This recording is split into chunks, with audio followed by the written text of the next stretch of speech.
Oh, ladies and gentlemen, boys and girls, and all those who do not feel represented by an oppressive gender binary, I should have turned the heater off before I started streaming, but I didn't. I'll deal with that on the break. Hey, how you doing? I'm September Tech. You're whoever the hell you say you are, for better or for worse. And we're just going to jump right into Kentucky Route Zero. I'm going to do the prerequisite content warnings and then just jump into the thing because I'm really excited about it. The game is just as good as I remembered it being. I it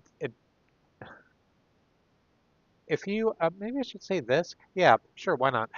If you've been watching this and want to see what some of the other um, dialogue options lead to, the major story beats of the game remain the same regardless of what you choose. But if you wanted to sort of dig into some things more than I have, or maybe go back and actually listen to all of the phone options in here and there along the Echo, which I'm not going to go back and do on stream. This game, Kentucky Route Zero, is available basically everywhere. Um, it's I don't endorse or condone Netflix basically, but it's on Netflix gaming if that's a thing you have access to. It's gettable. It it's eminently gettable, and I suggest if you want to explore it a little more thoroughly, you do go get it. Anyway, hey, content warnings. Kentucky Route Zero is a sometimes quite unflinching look at debt and death. Uh, it is about a lot of things, and while it has moments that are playful, it is sometimes an unflinching look at say that previously might have done it is sometimes an unflinching look at some very very hefty topics, and I suggest that you keep yourself safe. um, are we going to? Probably not. It's probably going to be the next stream when we get into the big thing. General content warnings are debts, societal pressure, alcoholism, um, generally surrealist storytelling, if that's something that bothers you. Uh, it doesn't bother me, but it trying to encapsulate it like I did last stream is sort of a rough go. So I think I'm not gonna try and give a overall encapsulation of the story to this point this stream. I think those are all of the useful content warnings I can give currently. Natural disaster, are we gonna get into that this stream? Maybe. I'm gonna say it anyway. Uh, yeah. So there's that. Content warnings for myself. I occasionally make strange sex jokes or talk frankly about my trauma. If that's not what you're here for, that's okay.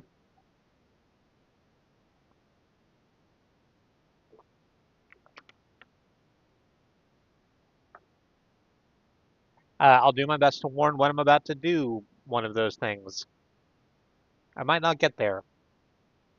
I think that's everything. I'm just going to close this for the moment. That's the YouTube window that has Echo Slightly on it. I had forgotten that the river that you go down in Kentucky Route Zero is called the Echo River, but it does amuse me that I chose Echo Slightly as the music before I remembered that actively. The subconscious is a hell of a thing.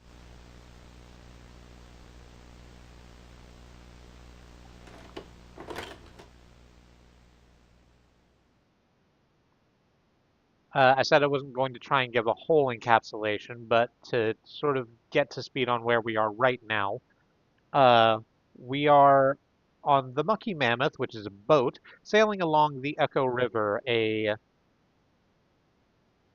river with some very interesting stops underneath the surface of Kentucky, presumably, or it might be somewhere else entirely. That's just kind of what the game's like. Um, we've been stopping here and there along the Echo, and seeing little scenes with our party, Conway and Shannon and Ezra and Junebug and Johnny, just sort of interacting with the people who live down here, because there is a whole society sort of built around the river.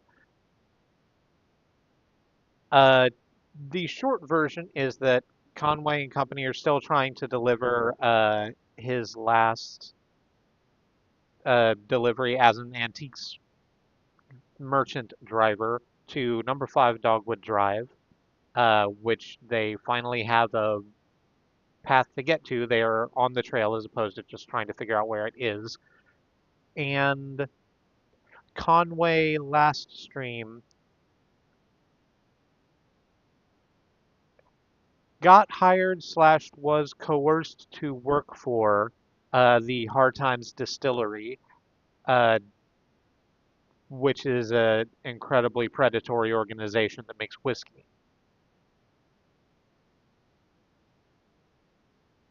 Is that everything I think that is useful to catch you up on? I think it is.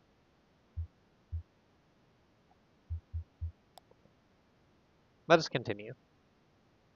We'll be starting off with Will narrating as he goes along. Oh, no, we're in the middle of the scene, I guess. On the Mucky Manor.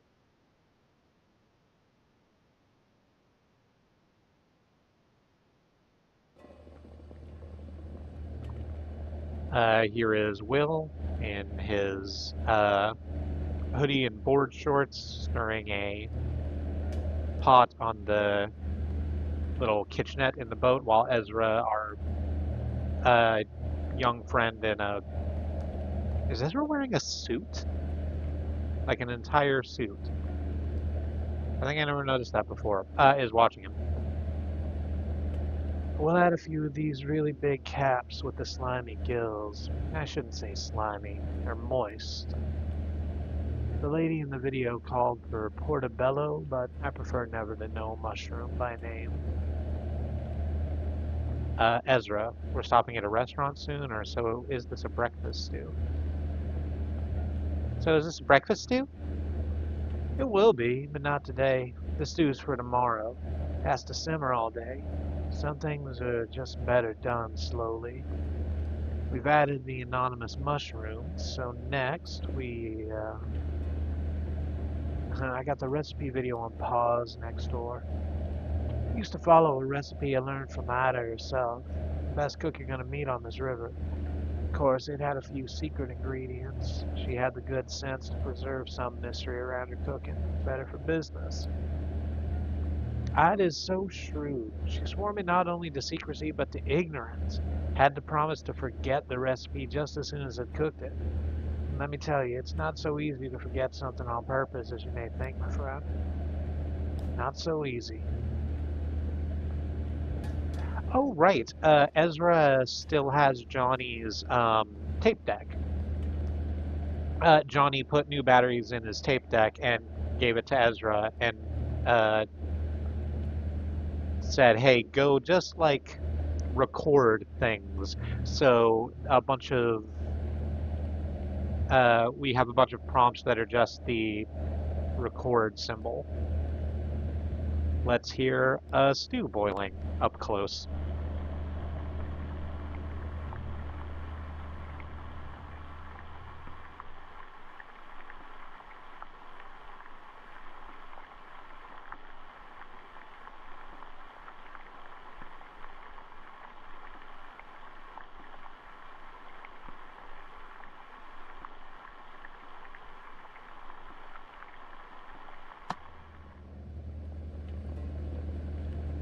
And what is this over here?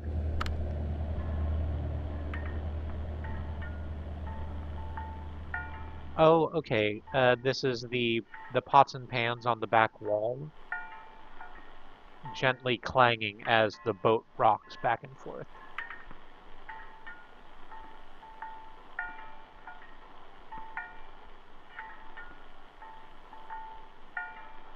sounding like a very heavy wind chime, but indoors and also underground.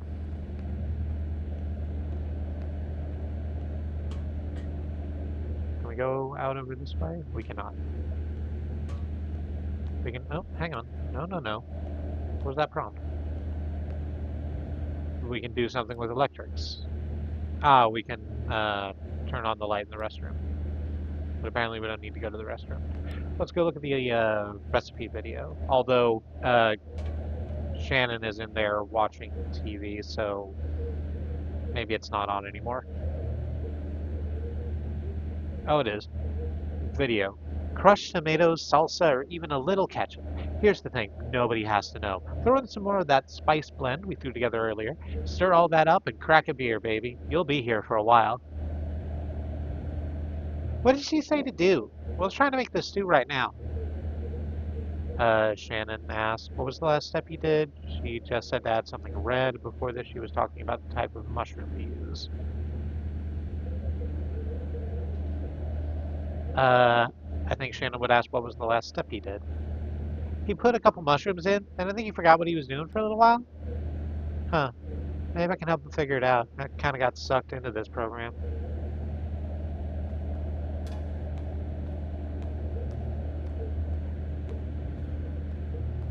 Shannon goes to help Will, but let's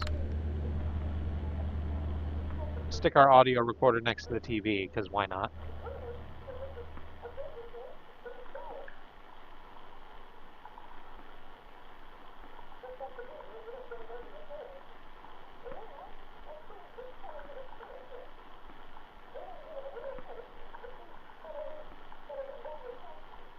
Animated but indistinct voices.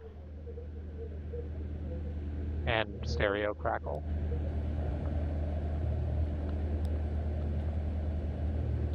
Will is now speaking to Shannon, presumably, or maybe he's just talking out loud to himself.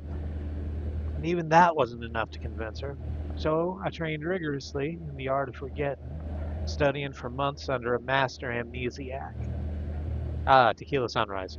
Finally, I learned to forget so quickly and accurately, I was able to convince Ida to share with me the most obscure secrets of her kitchen.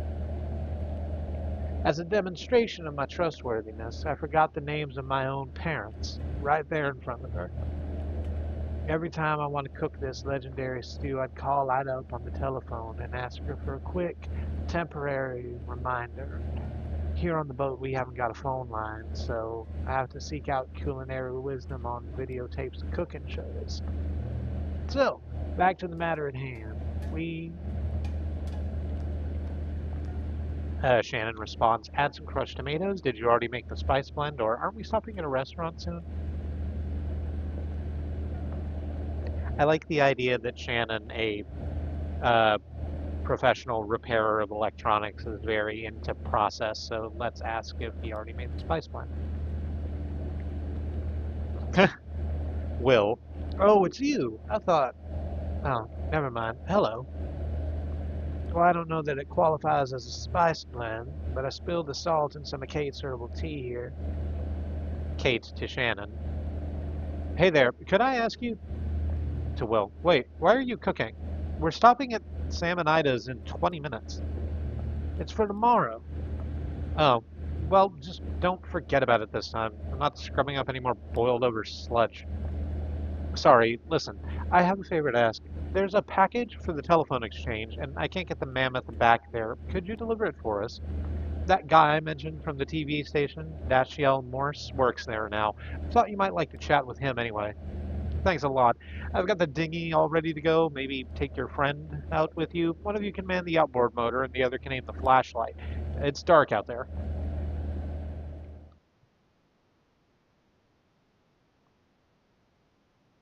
Act 4, scene, what, 5, 6, 7, 8. Echo River Central Exchange.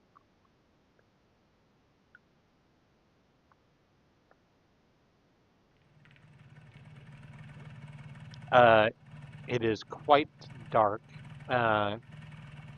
Conway, Shannon, and Blue, the dog in her hat, are sitting on a rubber raft? Yeah, I think that's what that is, with an outboard motor. preparing to settle into the dark, presumably. Kate is leaning over the side of the, leaning over the side of the boat, speaking with him. Thanks again for your help. That was about as far as the tugboat can go. You know, the noise and the lights disturb the bats. So you'll pass through the bat sanctuary, which is really nice, by the way. Be sure to check out all the plaques and stuff for cool bat facts. Plenty of time. Anyway, the Echo River Central Exchange, or excuse me, Consolidated Auxiliary Switch number 30. They changed the name when the power company took over. Anyway, it's just to the other side of the bat sanctuary. The package is going to Poppy. She's an operator, the operator. We'll meet you on the other side of Sam and Ida's for our scheduled early breakfast stop. Just follow the river. You can't miss it. Oh, almost forgot. You may or may not be interested. There's a kind of weird memorial sculpture on your way in, just before the Bat Sanctuary. I always recommend people at least stop and take a look at it. It's really sort of, I don't know how to say it. You should check it out. All right. Bye.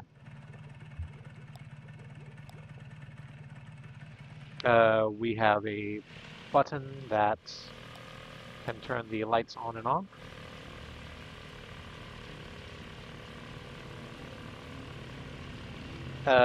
We can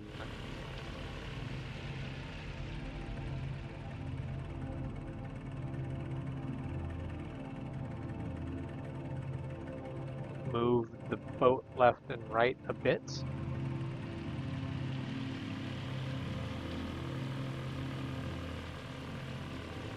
What are all of these things floating in the water? Oh, they're, fuck. They're, helmets. They're upside-down miner helmets. Presumably washed down here from the mining cave-in,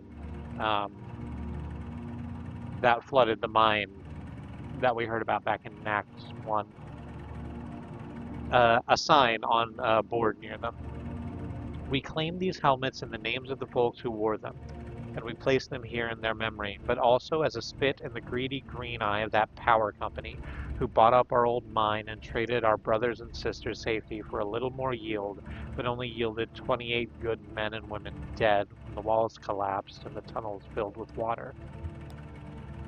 Their lungs were black, but now they're washed clean and full of water too, swept through hidden tunnels into some awful cave we will never find, and so we guess the water buried them for us, so let this here be the marker for their grave.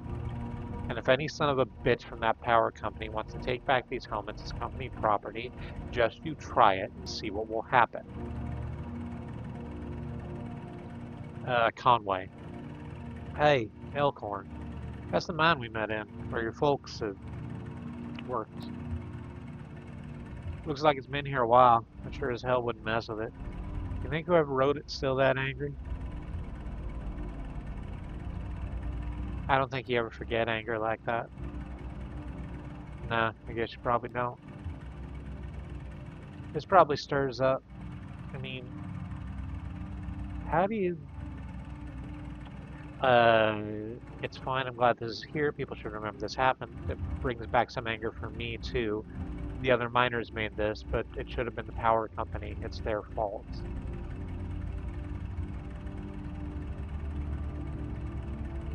That third one. The other miners made this, but it should have been the power company. It's their fault. Yeah, see what you mean there. The memorial should be a kind of apology. Sorry we didn't do better by you.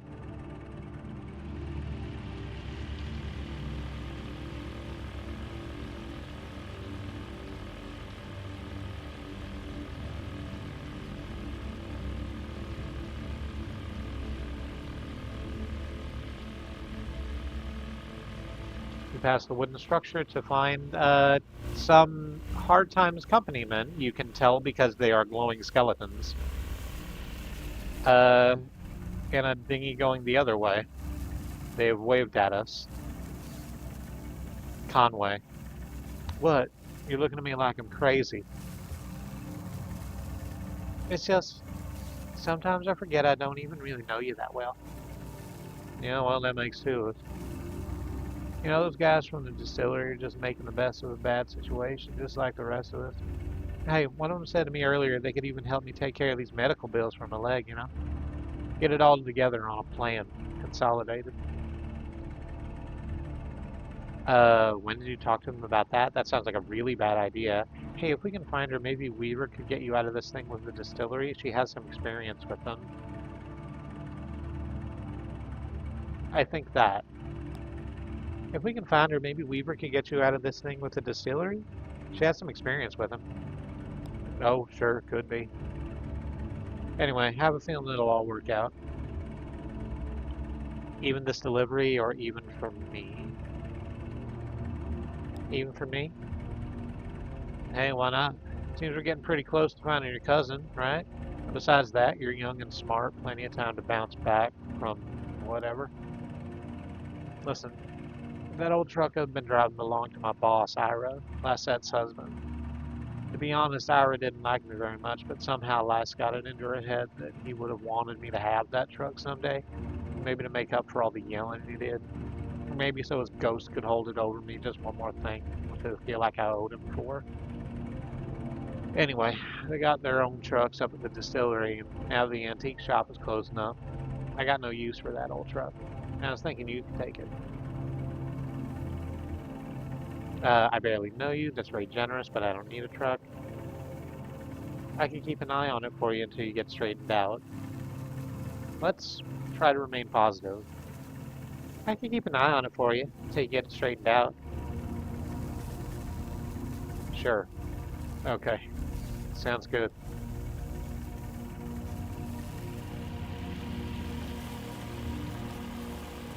Another plaque.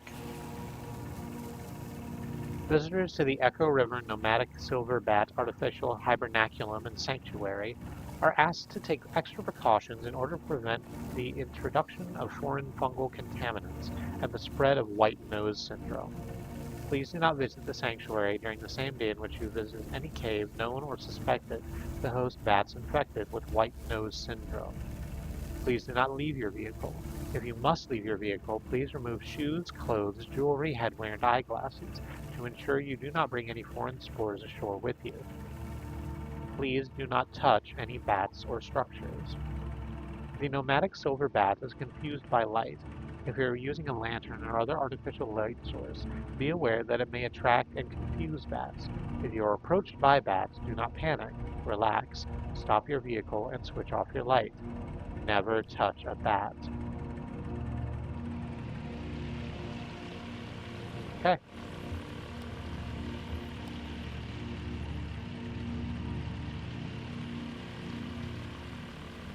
We sail through some trees growing in the ground, which indeed have bat boxes lining them.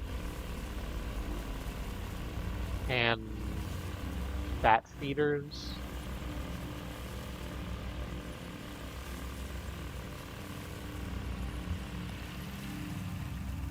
Bat fact.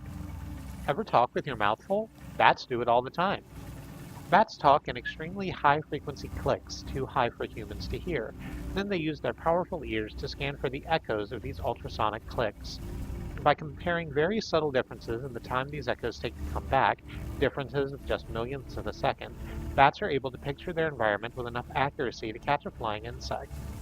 Once a bat has caught an insect in its mouth, it's still flying, and so it needs to avoid running into anything. So bats keep clicking away even while they munch on a tasty bug snack. It may be poor table manners, but it's crucial for surviving in the dark. I wonder how other bats know whether one of them is really talking or just chasing a bug. I think when they're actually communicating, it sounds more like singing, or sometimes it's hard to know with people, too. I think when they're actually communicating, it sounds more like singing. I'd like to hear that.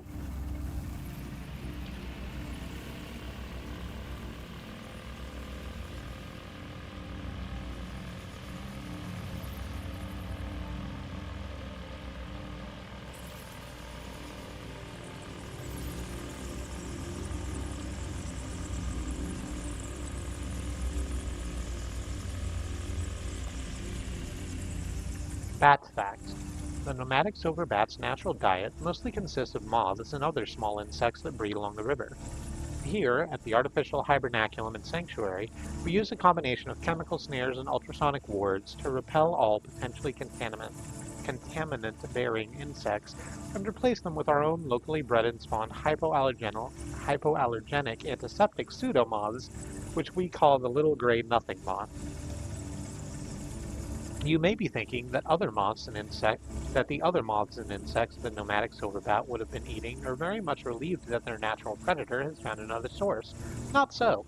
We've installed netting and highly effective moth traps along the river where the nomadic silverbat normally hunts to balance their escape from the food chain.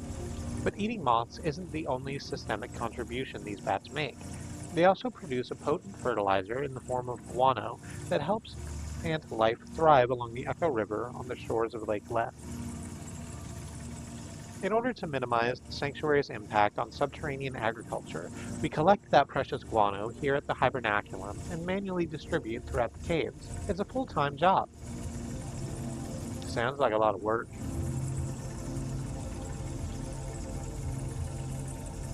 They eat fake moths. I wonder how the bats would feel about their guano being taken like that, or it's all fake except for the bats. I really want to click all fake except for the bats, but I think Shannon's response is this one. I wonder how the bats would feel about their guano being taken like that. Maybe it's better they don't know. Like bat plumbing. I mean, I never think about where it goes, do you? Kind of bothers me, like they're tricking the bats. I mean, yeah, in this case, I think it's about survival. I mean, if that's the bottom line, what's the difference? Like the folks in the mine, you said they used to buy stuff, fans, canaries, all those little trinkets to make it bearable, but there's still a lot of stuff down here. It feels cluttered, but human. I mean, all people need is enough to pretend we're home and we can make it anywhere. You get kind of philosophical when you're drinking. Anyone ever tell you that? Yeah, guess I do. This is nothing. I used to have the drinking buddy who would get loaded and tell the weirdest damn riddles, like, which is more musical, a truck passing by a factory or a truck passing by a music school? Count your blessings.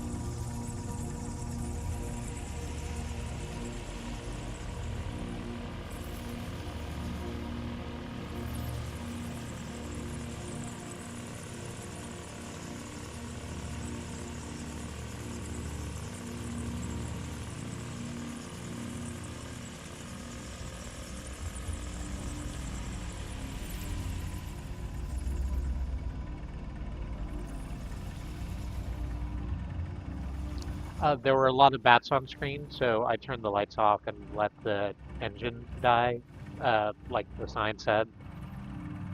And now in the pitch darkness, Conway, better hang on a minute. Feels like there's one kind of hovering right over me. They don't really hover though, do they? I mean, how could they? I guess a lightning bug will hover by beating its wings really fast. Maybe they can do that too. I used to watch lightning bugs in the evening out of the edge of the woods. Lissette's kid Charlie, he loved them, you know. He ended up going to college and studying astronomy. I like to think he got his love for stars from those nights watching bugs.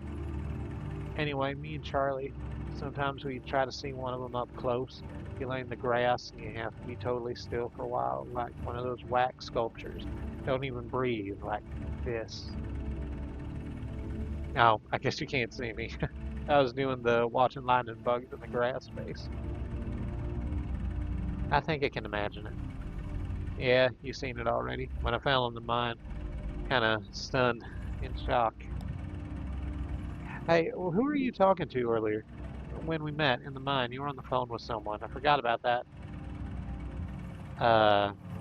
My ex or just a friend? Just a friend. Alejandra or Mark? Alejandra.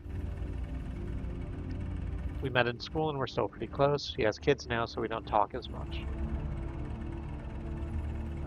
We met in school and we're still pretty close. I was just venting on the phone about my landlord situation, or she called me to chat about something. I was just venting on the phone about my landlord situation.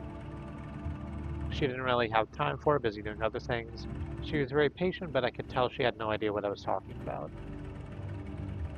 She didn't really have time for it, busy doing other things. It gets harder and harder to reconnect. I actually hate talking on the phone. It gets harder and harder to reconnect. Yeah, I know that's true.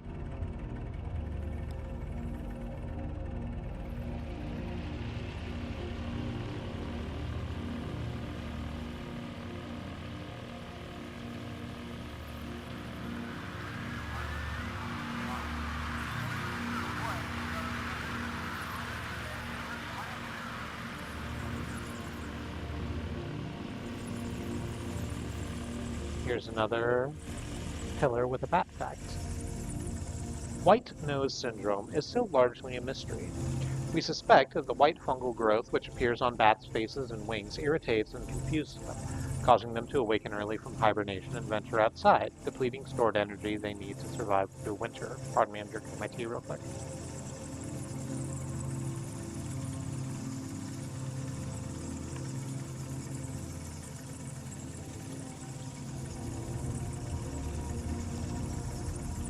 But biologists are nowhere near curing the disease. It spreads quickly and is highly fatal. In this way, white nose syndrome has drawn some comparisons to colony collapse disorder as suffered by bees. White nose syndrome and colony collapse disorder are sudden, violent, and mysterious. Will honeybees and the nomadic silver bat be two more lost species, wiped out in a geological blink and forgotten to natural history?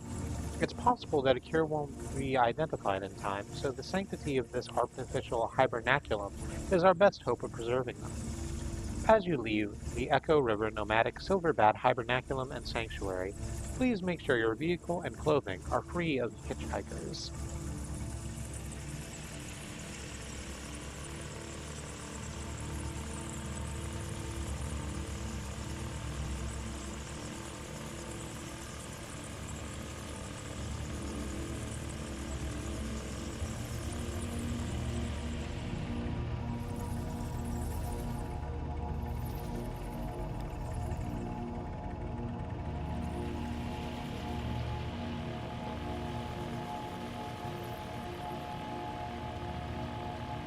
And the trees seem to be giving way, so we're out of the hibernaculum. There are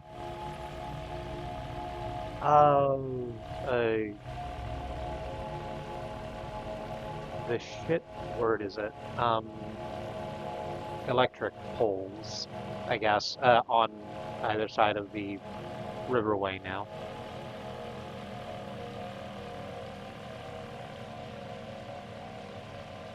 We go through a giant arch into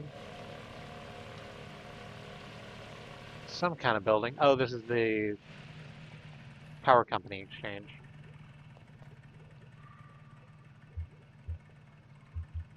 We can speak to Conway or Flora again. We haven't seen her in a while, from the museum. Oh, hi. I remember you. What are you doing down here? I'm just exploring. I like dark underground places. I'm a romantic. Really? What does that mean to you? It means I like poems and rivers and mysteries. Okay, bye.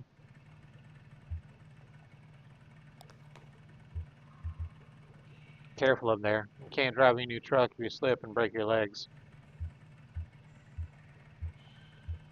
I'll be careful.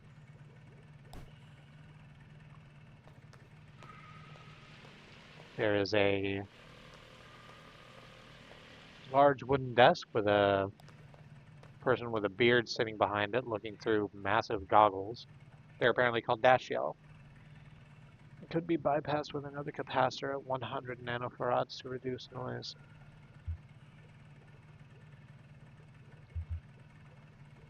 Are you Dashiell Morse? What are you working on? Or if your circuit's too noisy, you should tie those floating pins to the ground. Let's hand out some good advice. Huh, that's a pretty good idea. They're probably picking up all kinds of radio interference. Dashiell Morse, pleased to meet you. We don't install this type of phone for customers anymore, but there are quite a few of them still in circulation. Anyway, the new system doesn't source enough current to ring these old bells, so I'm trying to come up with a workaround. Maybe a little box the customer could attach right before the wall jack. I'm a bit of a circuit geek myself. I bet. You seem very comfortable with electronics. Is this your first time down here? Yeah, I can tell. Your eyes don't quite adjust to the light. It takes some practice. Believe it or not, I've been coming here since I was a kid, for one reason or the next. Back then, this place was a train station. It's true. They had bats then, too, but they were considered a nuisance.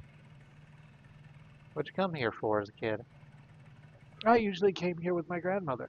We took the train out to the town she lived in, or in the other direction, back to my parents' home. In my memories, it was always cold, winter, I guess. Sometimes now I walk along the tunnel, run my hand along these wet stone walls, and close my eyes, ringing footsteps in the drip, drip, drip of the grimy stalactites. The river shifted, and this place slowly filled with water, carrying the trains away with the current. It does that, the river, and I don't begrudge it. It's a good reminder that everything we have is borrowed, even trains. Eventually, someone at the Bureau of Reclaimed Spaces heard this place was still empty, so they moved the phone company in here. I returned as a I, re- I returned here as a young lineman, not lesbian, the word I immediately read. I had to take a second go at it. I returned here as a young lineman, a skill I picked up in wartime, running telephone wires behind enemy lines. We used trees instead of poles. I missed that, actually. They were easier to climb. It's just as well. I'm in no shape to be climbing anything these days. The closest I get is patching up the wiring in the crystal room for the WEVP folks. WEVP is the TV station. Kate says you're the only one who can tell me where it is. Or the crystal room? Or did you ever know a girl named Weaver? You ever know a girl named Weaver? Sure, Weaver Marquez. That's funny. I was just thinking about her. Yeah, I met her a couple of times at the TV station. I suppose I didn't know her too well. She handled the archives and I was helping with wiring and stuff. She seemed really to know she really seemed to know her way around all that gear though. She had a head for signals, I think.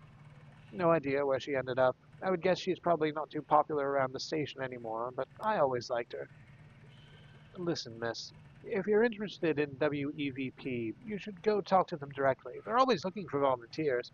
Take the ferry over to the silo. There's a mail stop there. They don't have a sign or anything. Just ask around. I guess I'll get back down. I guess I'll get back to this damn old ringer. Poppy's just a little further down if you're dropping off that package. It's nice chatting with you.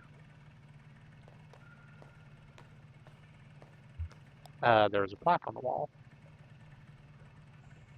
The plaque is about I didn't mention, there's a pillar on either side of the waterway uh, with a massive bird on each. The plaque reads, Abel and Eloise, the lovers' courtiers.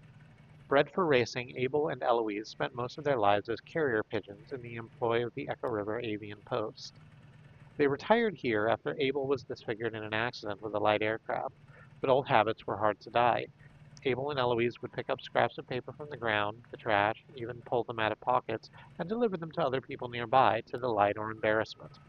Word spread, and travelers passing through this tunnel began to come prepared with love letters, poems, and other written desires to pass along indirectly through these pigeons. After a day's hard work, Abel and Eloise would always be found nestled closely together in a disused newspaper stand set aside for their habitation, and that's where we left them.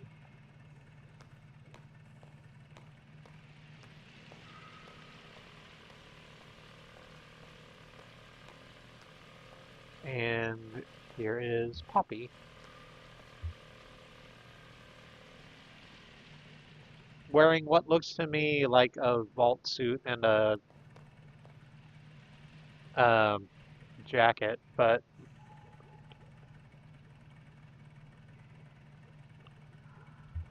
Poppy. Just set it right over there by the lamp, sweetie. Thanks. Actually, just a minute. Who does that person claim to be from? Consolidated Power Company, Laszlo Electronics, or there's no label on it? That's weird. There's no label on it.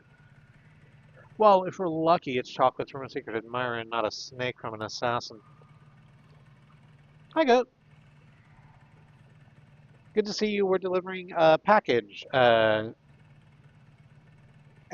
part of our fare to be taken to the place we're going. So, who are you? Do you work for the post office? Or the tugboat? I only ask because I haven't seen you before. Was that you I heard chatting down the hall? Yeah, I'm just doing Kate a favor and dropping off the package. Oh, Kate! I love Kate. She helped deliver both my nieces. One in a hospital, one at the base of the mossy moonlit oak. It was beautiful. I love Kate. I think Loretta's granddaughter used her too. Oh, Loretta used to work here? Actually, I think quite a few of our former operators have relied at some time on Kate's services. Well, now I guess they'll have more time with their little ones. As you can see, all of their chairs are empty. It wasn't always like this. When I came to work at the Echo River Central Exchange, there were 12 of us. Loretta, Edna, Meg, Cara, Marie, Lois, Liz, Hester, Angie, Wilma, Connie. I was number 12. Connie and I were hired on the same day, but she showed up early. Marie finished college, and Hester was fired for snapping at a rude caller. He had it coming. I hear she did just fine on her own. So they hired Beryl, Jana, and unsure how to pronounce this name, Sachiko. Sachiko, who brought us up to 13, and that was as many operators as we ever had at one time. The power company came along, buying up all the lines, and then one day they took the exchange as a throw-in like it was nothing. Nothing! And they started phasing us out. Edna, Meg, Cara, and Lois left one Friday evening, were asked not to come back on Monday morning. Beryl saw the writing on the wall and quickly found employment at a private PBX. They had Jana and Liz stop routing calls and write up some kind of best practices document instead. Their final task as exchange employees. Some of the girls were reassigned to other divisions. Connie, I think, was checking residential meters. Sachiko and Wilma were moved into energy sales, cold calling businesses to see if they needed to upgrade their electricity plan. At least they were still on the phone. And then it was just Loretta, Angie, and me. We were swamped. The hours were hell on the throat. Or, sorry, the hours were hell and hard on the throat. The voice with a smile became a croak. I was gargling warm salt water in the break room, sipping from a thermos full of hot honey broth stashed under my chair. I brought a lot of extended technique to the switchboard in those days. Speaking of, I'm going to sip my own tea real quick.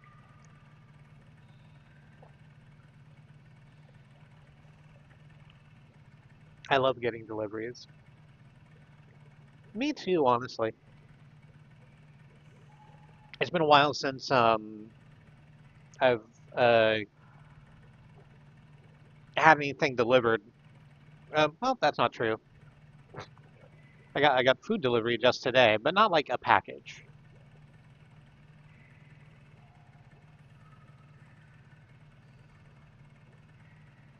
Packages are nice even when you order them yourself because you get to open them and it feels like a little present.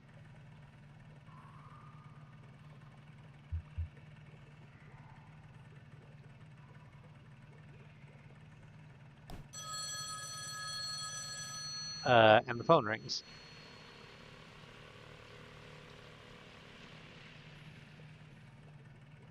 Oh, that's the bell that Morse was working on. That sounded pretty good to me. Yeah, I'm impressed. So where was I? Uh, hot honey broth and warm salt water, extended switchboard technique, just Loretta, Angie, and you. It was just Loretta, Angie, and you. Oh, they were the smart ones. That's how they held on for so long. They went into voice work, recording canned phrases for IVR systems and robocall polling. I could never do that. So, after a few months, it was just me. A new automation strategy was announced, and this place was rechristened Consolidated Auxiliary Switch Number 30. If it's automated, what do you do here? Well, it's not fully automated. There's still gaps in functionality that need a human touch. And you know, it really is all about touch here. Sound is a vibration, a touch you feel in your ear. So my voice is my touch. When we're talking, we're touching, even on the phone. That's an electric touch, an intimate little shock that makes your tiny hairs tremble. But that's not even what I mean when I say it's all about touch here. When the power company first tried automating this old exchange with fancy new transistor arrays, the switchboard caught fire. It was just too much, too fast. So they tried using some clunky old mechanical relays, but then the calls were getting mismatched and out of sync. It was a nightmare. Their technicians determined that the phone system down here had been designed ad hoc over decades around the specific tempo of its human operators.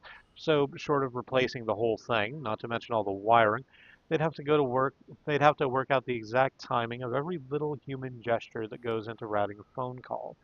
And that, officially, is my role here. I run the switchboard for the whole exchange. Once the work of 12, I'd like to remind you, and they have some kind of machine somewhere that tracks how long it takes me to do each little thing. The caller never hears my voice now. They dial, my little indicator lights switch on, and I make the connection. You miss talking to callers? You know, there's something that bothers me about the process, besides the fact that I'm training my replacement, who isn't even human. Here's what I mean. How long do you think it should take to time every move and recreate that timing in an automated switchboard? Rough estimate. A couple days, maybe a week, at least a month. I'd say at least a month. Just to have a nice pool of uh, data to be able to look at any outliers. Well, that's what I said, but this has been going on for over a year, and this very dark thought has started to nag at me. What if there's no cheap machine that's going to replace me? What if it's cheaper to just keep me here, filling in for the rhythm of the operators? What if I'm the cheap machine? Why don't you just quit, or you're not a machine? You're not a machine. It's nice of you to notice. I'm more in the Echo River Central Exchange. I'll carry a torch for the voice with a smile, but at least I'm keeping some part of it human, right? Even if it's not the best part. Oh, the parcel. Right over there by the lamp is fine. Thank you for dropping that off. Take care. Think of me when you dial 0.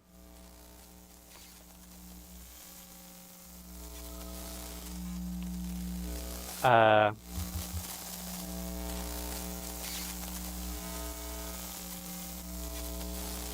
Conway is out of the boat and has been inskeletized and put in a boat with the other two folks from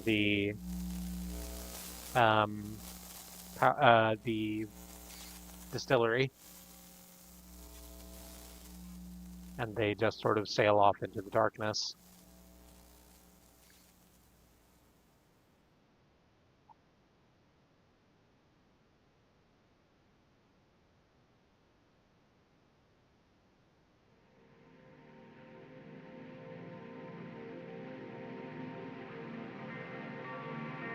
She returned on the dinghy, alone. She had a strong and sudden urge to shut the motor off and let the current take her, but she couldn't work out where that impulse came from, so she did her best to resist it. She met a family of 5 on a flat-bottomed skiff. She met a guitar player pedaling a floating bicycle with his dog in tow. She met a flower salesman on a raft. She met a painter of shipwrecks. She met a flower salesman on a raft. They floated alongside in buoyant pots, bobbing untethered. He corralled them with a long pole and a stream of small adjustments. She made small talk. He was alert and easygoing. His day was just beginning. He used to work at the balloon barn, but it closed down. When he wasn't selling flowers, he'd hang out by the highway and listen to the sounds the cars made, study them carefully, and learn to reproduce them with his own voice. He was working on a record. He drifted away with the current, pushing his flowers along with the raft. Oh, do we get to do all of these? Maybe. She met a guitar player pedaling a floating bicycle with his dog in tow. He said they took turns. The water was cold, and the floating bicycle, while technically marvelous, wasn't quite buoyant enough for the both of them. Swimming is hard work, the hardest work that dog had ever done, he expected. They'd been traveling this way for most of the night, struggling through the icy water, stopping to recover when they could find a rock large enough to start a small campfire. He had his belongings stuffed into a weathered guitar case at the end of a thin rope. It floated pretty well, so he only had to keep an eye on it and occasionally free it from a rock or some driftwood it was caught on. She asked if he had a guitar in his case or just clothes. She invited him to ride a ways on the dinghy.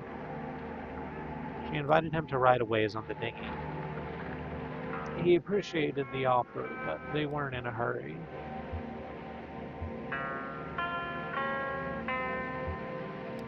She met a painter of shipwrecks. He never worked from photographs, so his paintings could be divided into two categories.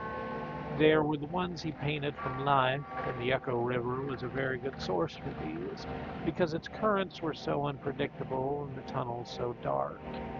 He rendered these in oil paint by lamplight, working for hours cross-legged on the porch of his houseboat/studio. Then were the ones he painted from memory, mostly the memory of a single wreck he encountered as a much younger man, picking up litter where the coastal highway cleaves to the rocky beaches of Northern California. These were done in watercolor. He preferred to work on them in the morning in a room rented near the airport in Louisville. He had some postcard-sized sketches in charcoal, too, of the Iron Pariah. It wasn't a wreck exactly, but it felt right. He had tried to scribble one down every time he encountered it, though it was so unpredictable and he was usually so focused on details he just ended up with a handful of inscrutable marks. She gave in, shut off the motor, and floated a while. Then she knew what she had been craving, a moment of silence.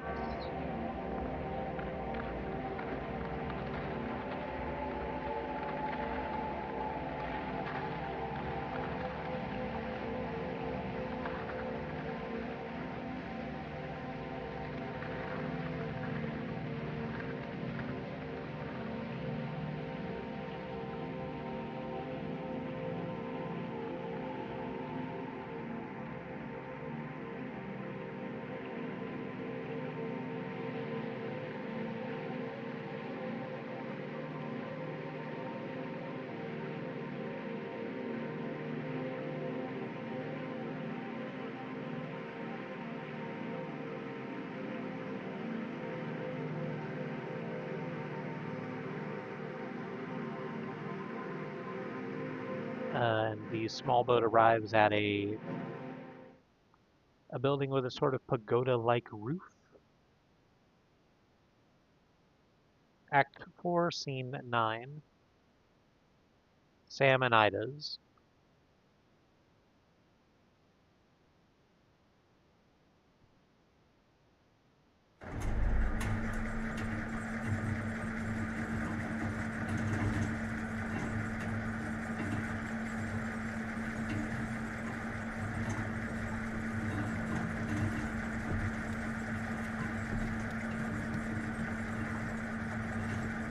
Oh, Shannon moves a lot faster when Conway isn't with her.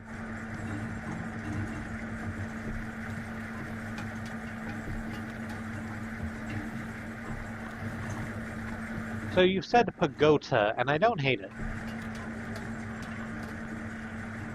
I actually like it a lot.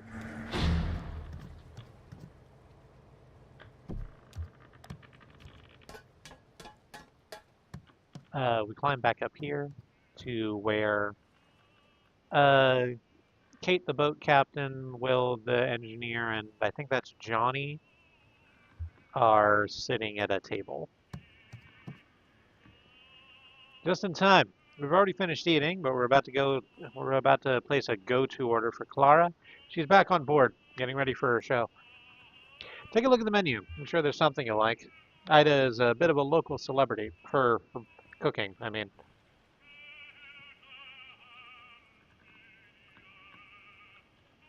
I bet the Demon Dog would like this restaurant. Why do you say that? Like, I might also like this restaurant. It's the sort of, um,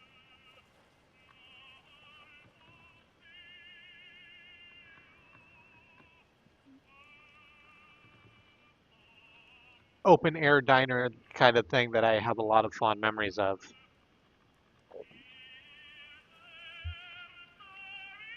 Uh, no, it's Junebug at the table.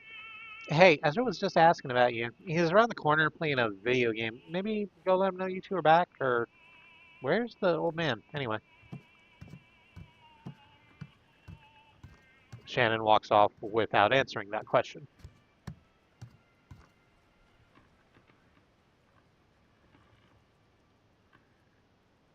Also, fish fry is there, I bet. I don't know what kind of... I don't know what kind of fish you would pull out of the Echo River. I'm sort of terrified to think about it.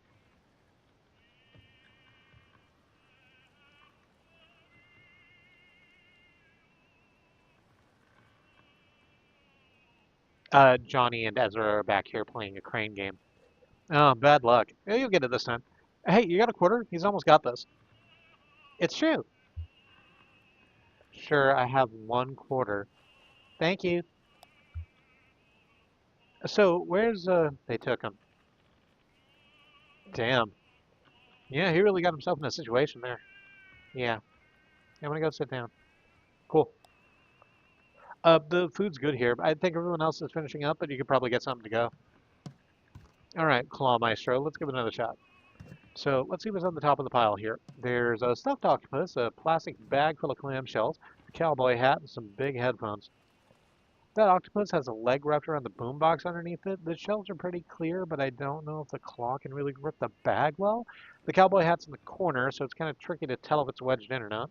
Those headphones might be a good bet, but I can't see the cord. Could be wrapped around something. What are you going to try for?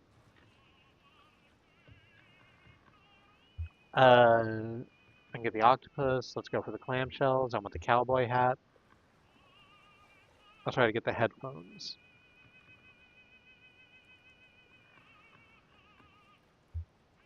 Let's go for the clamshells. Yeah, it's worth a shot. Okay, so when I put this quarter in, you'll have about 8 seconds to grab your prize. The shells are on the left near the back. Let me know if you need help lining it up. I've got a slightly different view of the field from up here. Ready? Here we go. Johnny inserts the coin, and the machine awakens. Timer, 8. The claw hovers in the front left corner of the machine. Hang on, where's the... The shells are on the left near the back. The claw hovers in the front left corner of the machine. Ezra pushes the joystick up. 7. The claw hovers about halfway along the left wall of the machine. Push the joystick up again. The claw hovers in the back left corner of the machine. Does this look right? Yeah, that looks good to me. Go for it. Ezra pushes the button to drop the claw. The claw drops, and it grabs the shells. The bag of shells is not substantial enough for the claw to hold. They tumble back out as it rises away. Damn, you had it. It's too bad those shells weren't in a styrofoam cup or something. Hey, listen. It sounds like that old man you were following around, I guess he had to leave. To come back? Probably not. He's got himself a trajectory, you know?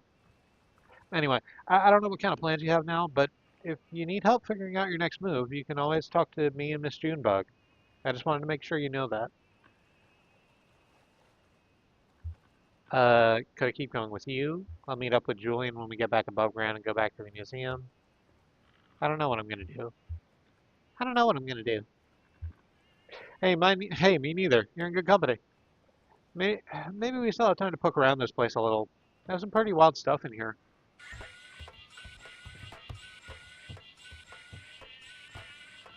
Something bad happened to the old man? Yeah, Conway got indebted to Hard Times Whiskey Distillery and is now working for them to pay off the debt they forced upon him, whether he likes it or not. That was the skeletal orange people that we saw a little while ago.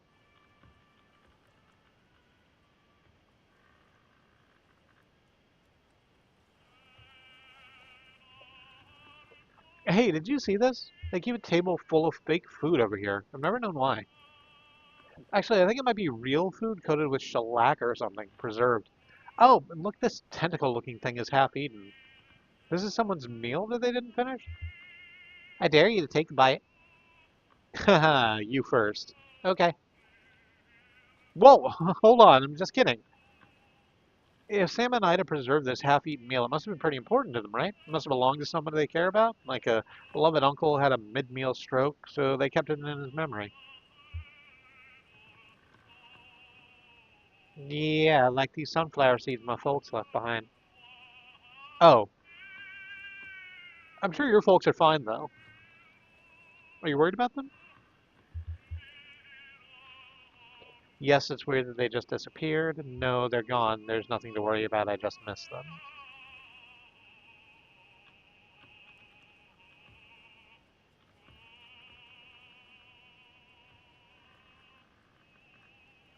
They're gone. There's nothing to worry about. I just missed them. Okay, well, I don't know what the deal is with this table, but sometimes people do weird stuff because they miss someone.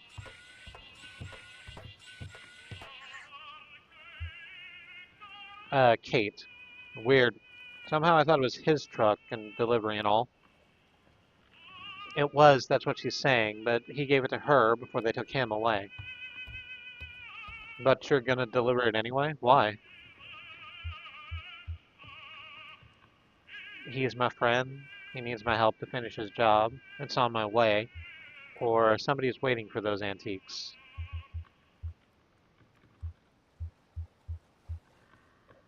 He's my friend. He needs my help to finish his job. Yeah, that's right. He's our friend too. Johnny and I'll help you unload when we get there. Lift with your leg, Cricket. Yes, ma'am.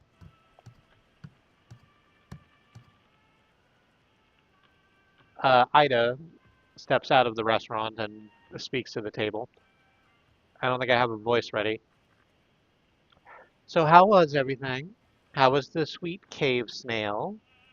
Devastating. You're a killer, Ida. Well, I can't take all the credit. She came across a whole cave snail colony down there about a year back, and we've been leaving rock candy for them to gorge on since. We just started harvesting earlier this month. Yeah, it's all about it's all about patience down here. Everything grows more slowly in the dark. There's a fish in Lake Les that lives to 200 years, and its flavor profile only develops at about 75.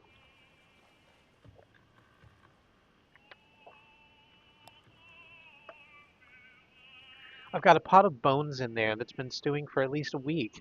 I don't even remember why I put them on. Come to think of it, I don't even remember what kind of bones they are. Oh, we need one for the road. Clara said she wanted, something primordial, she said. What does that mean? Kate reviews the menu. Shannon, she must have meant something simple. Maybe she meant something old-fashioned. I think she meant something from very deep in the lake. I don't know, I was just thinking about what kind of fish there are in the lake, so let's find out. Yeah, could be. Here, you pick. I'm no good at this. So many choices. Salamander log. Sweetwater cuttlefish spread. Balsamic spinach. Or turn the page and see more options. Let's do that. Crab and tomato cakes with Kentucky remoulade. Mollusk cakes with orange butter sauce. Aged blind cavefish and small salad.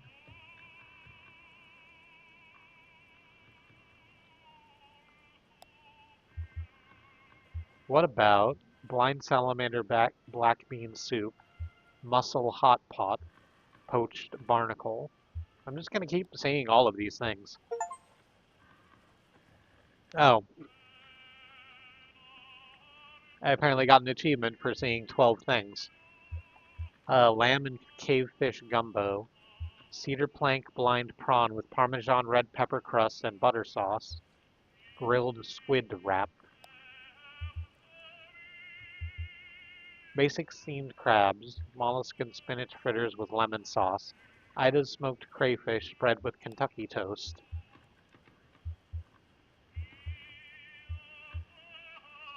blind salamander log, mussels with pickled white carrot mignonette sauce, balsamic broccoli. Oh, these are being procedurally generated, aren't they? Yeah, so let's just pick something.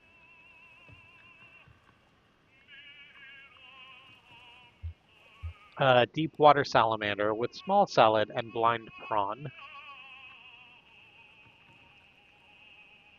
I hope your day's been okay, Goat.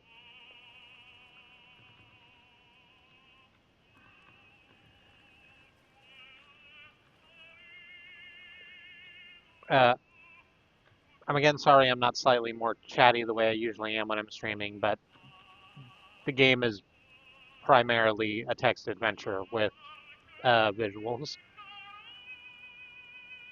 Ida, good choice. Your friend will love it. I'll have that right out, sweetie. Ezra leans over the table and examines the carefully preserved food and drink. He prods a half-eaten tentacle. The tentacle is solid and fixed in place. We used to steam those, juicy, says Ida, but I prefer them smoked now. I'm sorry I startled you, sweetie. Whose food is this?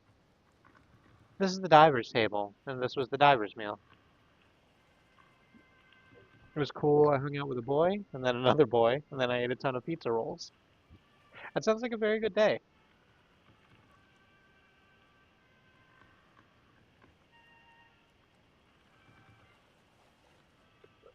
Brain is trying to hand me something like rolling with boys and boying with rolls, and I don't think that's anything.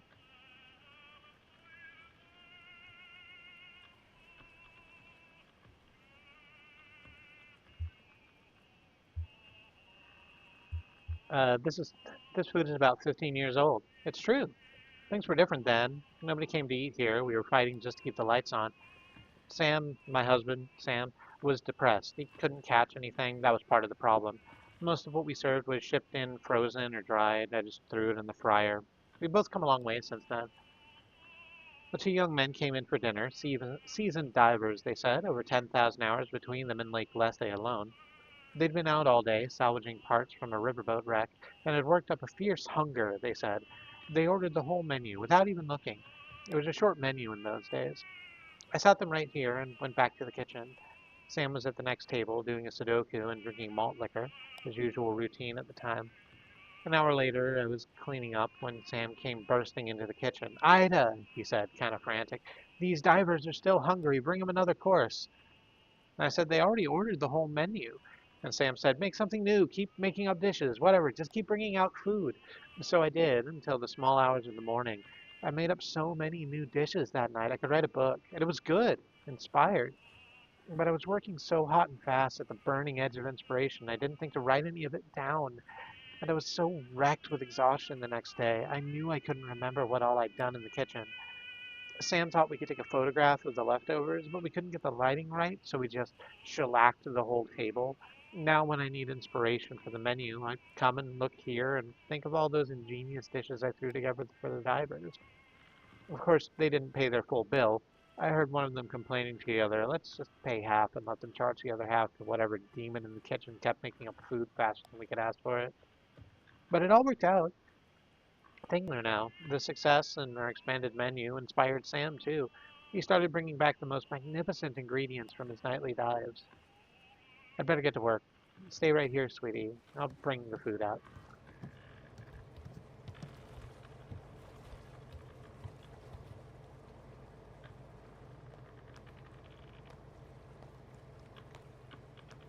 Oh, apparently that thing, you probably heard it, but the thing that was raising on the chain was a massive diving bell in which Sam was on one of his nightly dives. Well, buddy, I guess you're the catch of the day. The one and only. So what are you? You look like, well, some kind of fish, I guess. You're a mopey little guy, huh? Yeah, I can see it in your eyes. You smell like kind of dusty, dry. Where the hell have you been swimming? Oh, the skin feels like sandpaper. Oh well, she'll figure something out. I think I'll call you Sandpaper Fish. Welcome to Salmonitas, the one and only sandpaper fish. I hope you enjoy your stay. I mean, not too much. Have you ever seen a creature like me before? You were pretty far down there. I wouldn't be surprised if I'm the first, except there were two divers who went before me long ago. Maybe that was before your time. How old are you anyway? I wonder. They ate here once, back in the bad old days. Two young guys, could have been brothers, maybe. I was over in the corner with my coffee and crossword. I hadn't been able to catch a thing, so I just fried up something from frozen. These guys were hungry enough to eat it and asked for more. They did at least, and they did at least as much talking as eating. Like I said, they were divers, and like I said, they might have been brothers. They had a kind of rivalry going between them or something. Ida was about to write up their check, but I slipped calmly and quietly into the kitchen for a minute and told her to just keep bringing out food. I figured they wouldn't notice, caught up in their boasting as they were, and I wanted to listen. So they went back and forth for hours, all about all the deep and dangerous dives they'd been on, new tunnels they'd discovered, all the weird creatures they'd encountered at the weirdest depths of Lake Left. It was like a dance. No, it was like a boxing match. Each story went deeper than the last. And I listened to every word of it, memorized every description of every tunnel and diving route they've discovered. That's my map now, you see. 15 years I've been using routes those two young divers discussed right there at the table. I could write a guidebook to the depths of this lake, but I wouldn't dare. Someone would steal my good diving spots, and then where would we be? See, people come here from all over just to try our daily catch, because they know it's unique. Ain't you proud?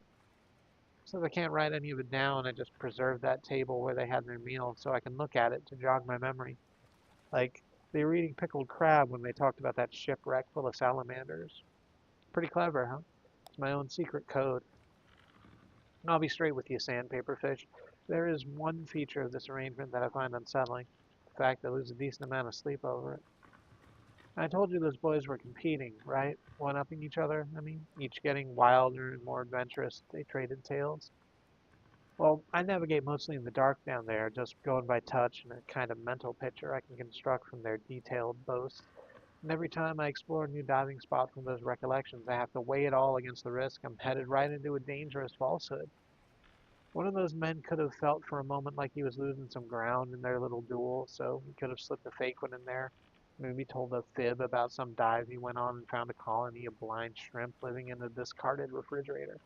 And when I get down there, my diving bell cracks open on a sharp rock where he said that fridge would be, and that's the end of Sam of Salmonitis. To be honest, that possibility puts the fear of death in me every time I touch water.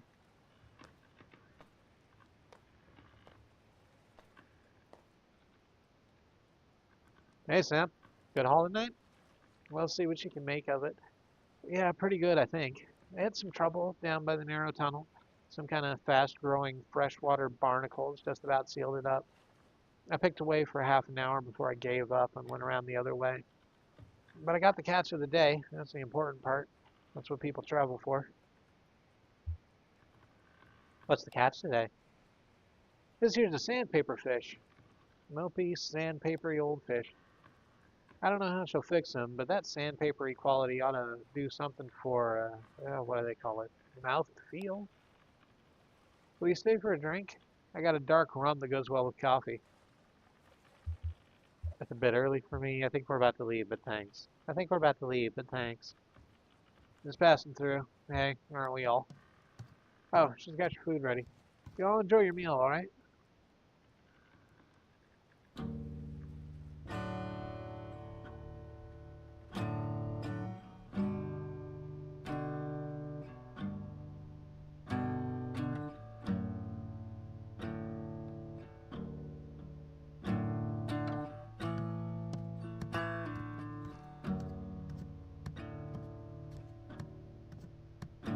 This world is not my home. I'm just passing through. And the chorus is back as Shannon walks her way down down the stairs back to the boat. Beyond the blue, many friends and kin have gone on before, and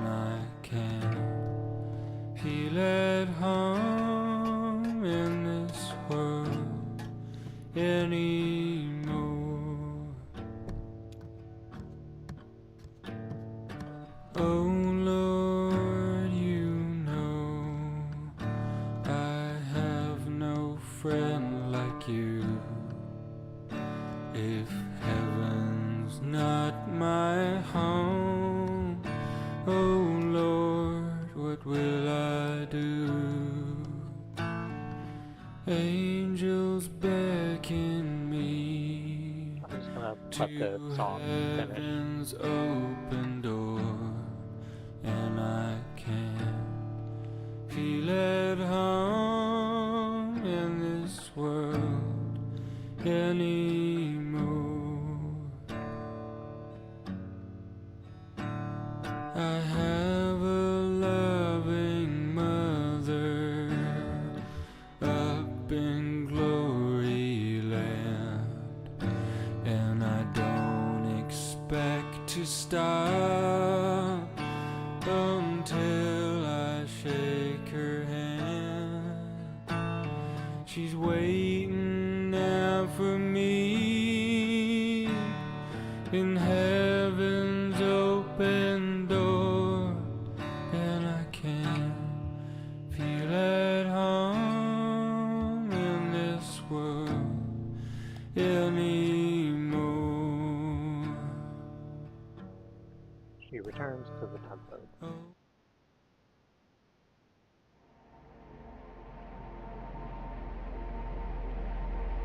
Which sets off again along the echo.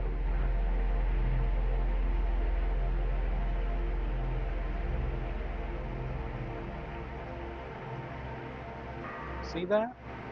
Looks just like a swirling mess of garbage, doesn't it? Well, that's what it is. I don't know why trash seems to collect right there, of all the spots on the lake. It's always been that way. Everyone just navigates around it like it's an island or something.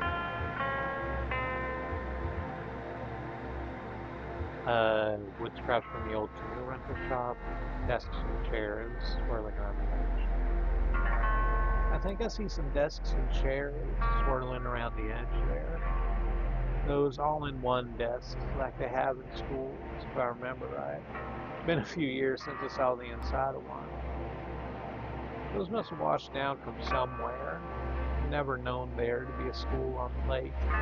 Oh, there was the Gemini School of Beauty. It was run by sisters, Cassie and Paula.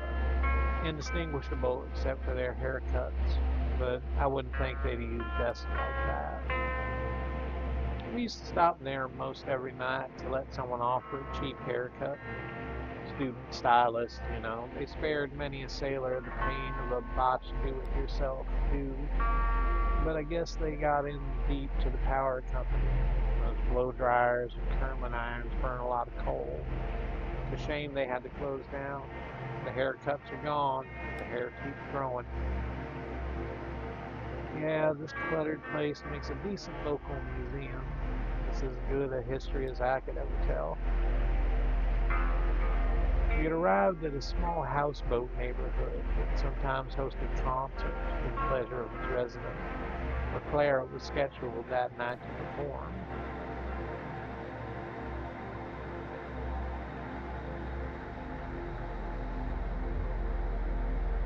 Ezra stayed on the tugboat to help Clara with her performance. Junebug and Johnny watched the show from the dockyard with the others. Junebug and Johnny watched the show from the dockyard with the others.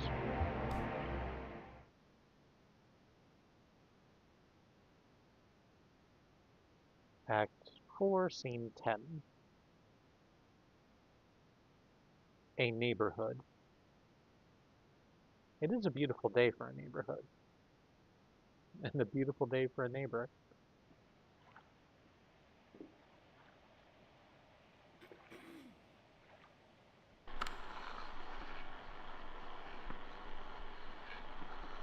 Is that a theremin? It's a theremin. Clara is apparently a theremineer.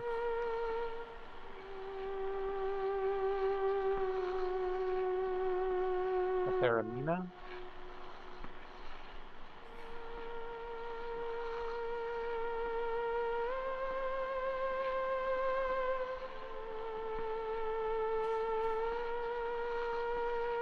Johnny. Oh, Junebug. Huh? I remember this. I told you so. Yeah, you don't have to say it. Only because it's always true. Ha ha. She played at the flower shop. Cyrano opened. He was having trouble with his tape machine, so he just droned out on the lap steel. He got really into it and went on for like forever. Everyone was falling asleep. Not everyone.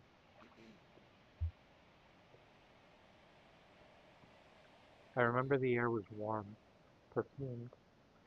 You were playing with some petals you found on the floor, and I was looking at the ceiling. I remember the ceiling was glass. During the week, that room was a greenhouse. I don't know where they put all of the plants when they had bands in. Maybe outside if the weather was nice. It was nice that night. Warm. Smelled like spring. I remember the folding chairs. So uncomfortable, but I guess it was their only option. They had to pack everything up during the week so there'd be room to display the flowers. The tape stuff sounds good. My kid's doing a good job. Yeah, he's a natural born tape player. So, we were talking about him earlier at the gas station. Sure, I haven't forgotten, Cricket. Cool, yeah, I know. Any, what do you think about Ezra traveling with us for a while? We were in the back, kind of looking around, people watching, passing messages in code, or just watching Cyrano. Kind of looking around, people watching.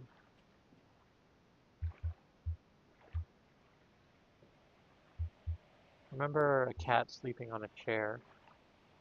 She was a scrawny calico. We'd seen her there before. She must have lived there. I wonder if she preferred the peace and quiet of the daytime flower shop, or the buzz of activity and ear-scratching strangers that came with nighttime concerts. Why do all the best music venues have living cats? I would have been content to just sit in that folding chair and drift on Cyrano's lap steel sound waves, but you were feeling restless, so we went for a walk. If I sound hesitant or something, it's just when I met you. When we met, we were nothing, just these little gray shadows. And we grew and we filled in, but we did all of that together, Ezra. I mean, sure, he's just a kid, but he's already a person. What would that do to our system, our chemistry? We stepped outside into the warm night air. There's a horse tied up in the parking lot. We wanted to go find him some food. We wandered between some low houses and came out onto an empty street. Hey, I got the masters for the new record back from Lazar. They're okay, but what? You listened to them without me? You were at the arcade. I didn't want to throw off your pinball game. Oh, okay. Anyway, there are a few spots where the string's distorted a little and the whole thing has way too much reverb, but overall it sounds pretty good. The new drum machine fits right into the mix. Oh, nice. The only question is how to do it live.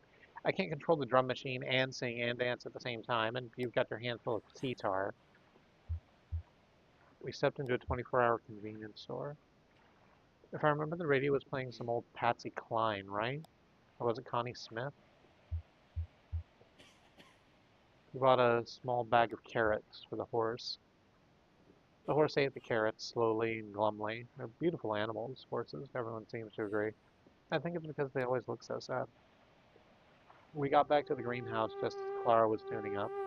She relaxed her shoulders, took a deep breath, raised both hands to their precise positions, and the room started shaking. Clara hit a note that made the glass rattle, and sympathy a perfect 2 octaves lower. She looked like a sorceress, tearing down the building with an effortless wave and incredible focus, coaxing the empty air into some kind of moaning, rattling demon. That's the thing about the theremin. It's the only instrument you never touch. You could see a wave of concern propagating through the greenhouse. People looking up at the trembling glass ceiling, looking at each other to see if anyone else was worried, trying to catch Clara's eye and discern if she was doing it on purpose or not, if she were really trying to bury us all in glass. How do you think we'll swing that, playing the drum machine live? We'll figure something out. Maybe glue it to the back of your guitar? Oh yeah, or swap the buttons out for foot pedals. Or put the drums on a tape beforehand, like Cyrano does. Oh, yeah, I guess we have a lot of options. Life is full of possibilities, Cricket. Yes, ma'am. It was a tense 5 minutes. We, the audience, alternated between fearing for our lives and lamenting hers that could have given her the kind of emotional experience to play this devastating song. Then, slowly and gently, Clara's hands came to rest. The theremin went quiet, the glass stopped rattling, and the room relaxed, unharmed.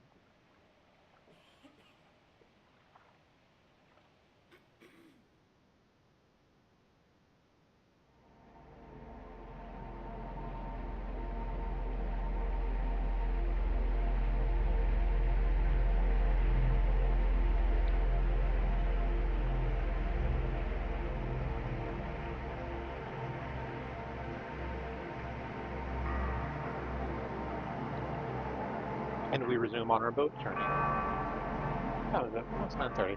There's plenty of time still. I met a photographer once. I mean, one in particular.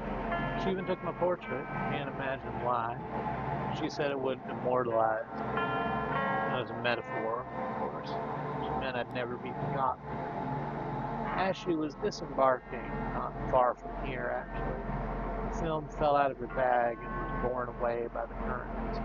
I was working on the deck at the time. She shot me a sad, apologetic glance, but I wasn't bothered. It's no shame to be forgotten.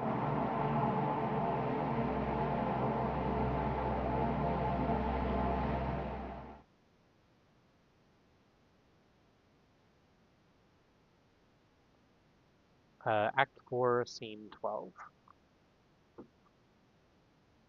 The Silo of Late Reflections.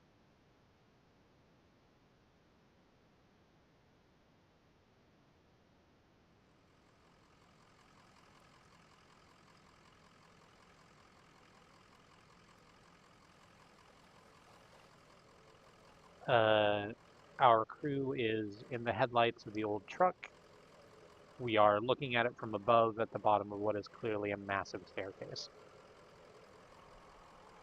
Clara, what is this place like, Dogwood Drive? Seen a small town, or? I, I don't really know. I got the manifest the old man had in his truck here. Last set's antiques, mail order delivery, no return address. Shipping address is 5 Dogwood Drive. Packing list, and then it's just numbers. I guess it's the inventory numbers of the antiques he was supposed to be delivering. Anyway, I'm glad you're coming with us. Silo of Late Reflections was my nickname in college. Also, hi. You had a very interesting college life.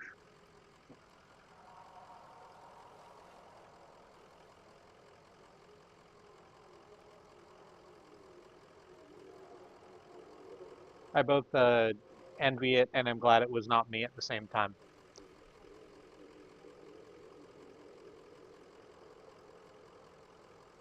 Clara again. Yes, I'm always eager to see more of the country, and I enjoy the company. I will have to find a bus or train to get onto Nashville by evening. Well, they have buses everywhere, right?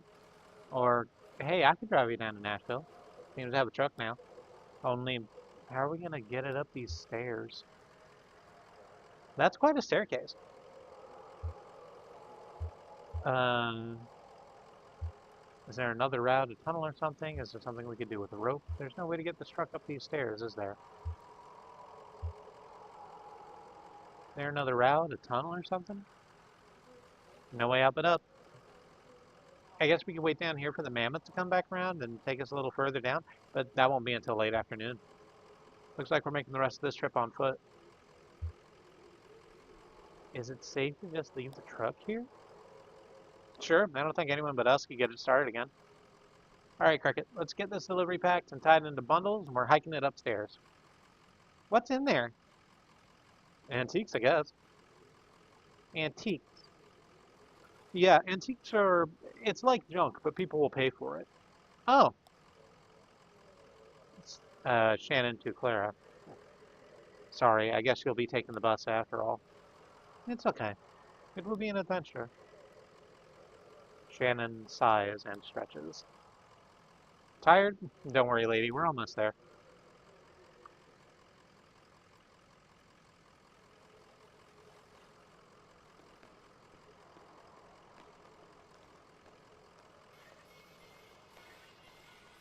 Uh, they run over to the truck, presumably to start unloading it. As we pull back out into the uh, staircase. I think this is the chapter break.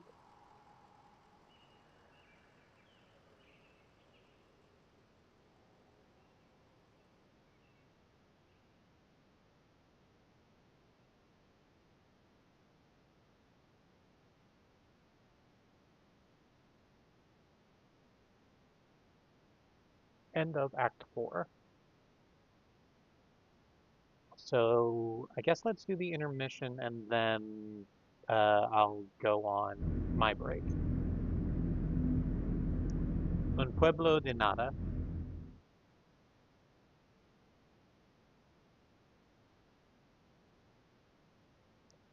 Brain is handing me the House of Don't Worry About It. I don't think that's accurate.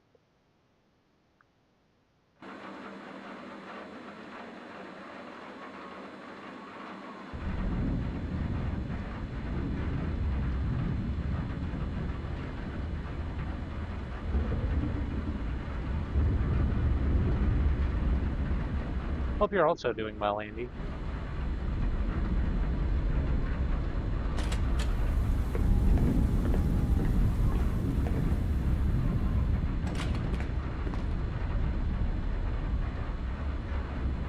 We see the inside of a room covered in wood paneling. There are many people crammed together doing various tasks.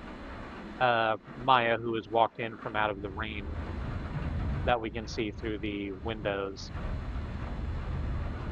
I'm not late, am I?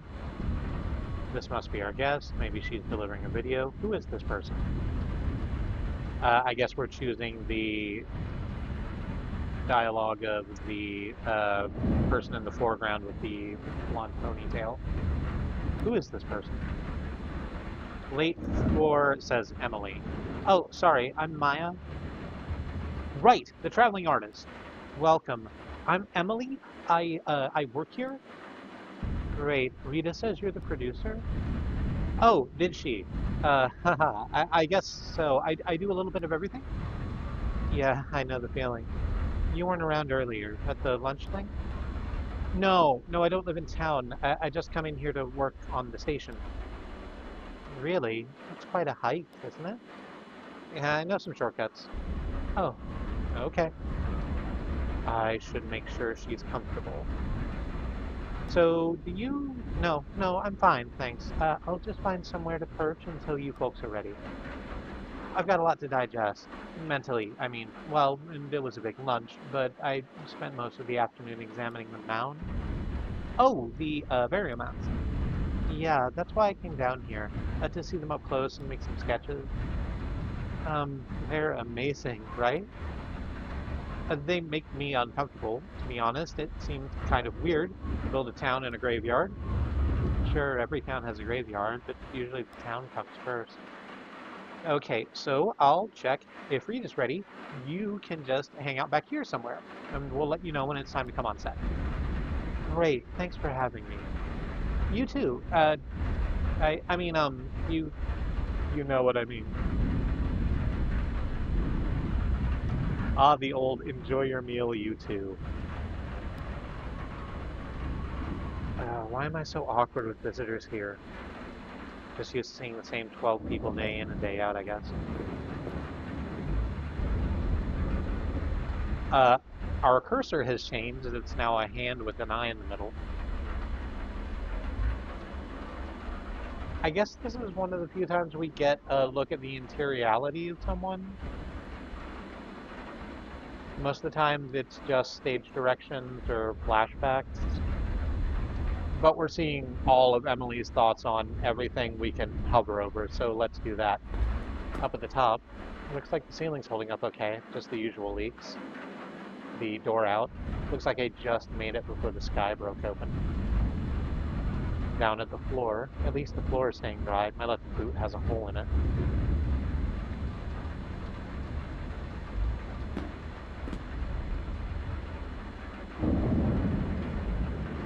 Ben and Bob working on a project. She says of two people sitting on a yellow couch tinkering with an electronic thing. There are hovering over them puts things to their left and right that I can also hover over, so let's do that.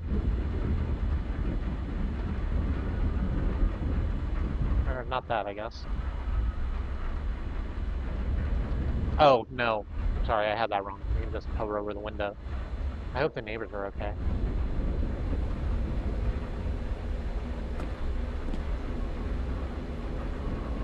Hovering over a poster in the back that says copy it right with an X over a thumbprint.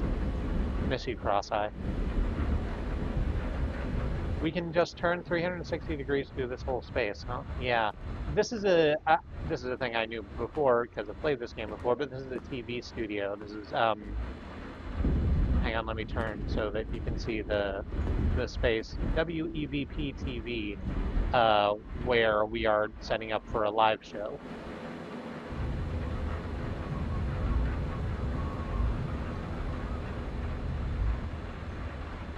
Time to start the show. Oh, James left a patch wired up on the image processor. There is a crow sitting in front of a computer. Slow-mo crow, keeping an eye on the control board. When Emily is, we'll go with vision, hovers over something, it draws stuff around it. The crow is surrounded by hearts. In the back, there's a blackboard covered in electronic diagrams that I do not understand the majority of. Over here, the shelves, the video data bank.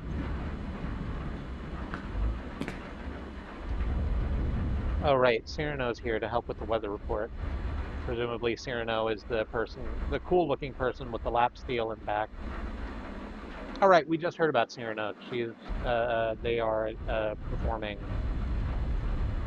Another musician here to help with the weather report, which is why they're in front of the only other thing that kind of looks like a stage and has a camera in front of it. Can I click into any of this? I can actually. The video data room. We move to here when the ceiling is where the ceiling is least leaky. It's further from the windows too, so sunlight doesn't bleach the labels. So much of archiving is playing hide and seek with weather. Oh, I guess we can click on everything. Let's click on everything. Let's go back to the roof. Looks like the ceiling is holding up okay, just the usual leaks. And the floor is staying dry. My left boot has a hole in it. That is everything there. Right, Cyrano's here to help with the weather report. That should be cool. Elmo gets a lot more into it when he has some noise to vibe on.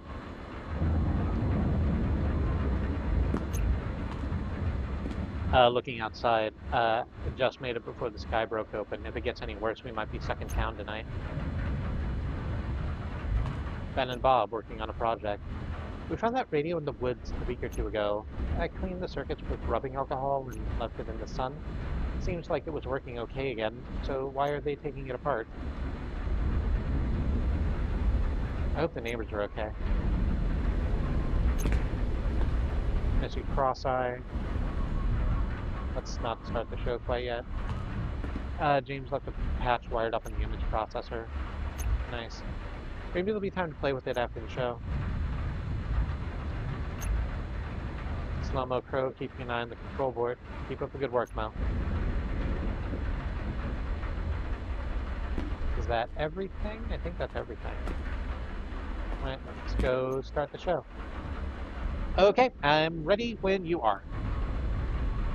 Rita, the woman sitting in front of the camera on the set.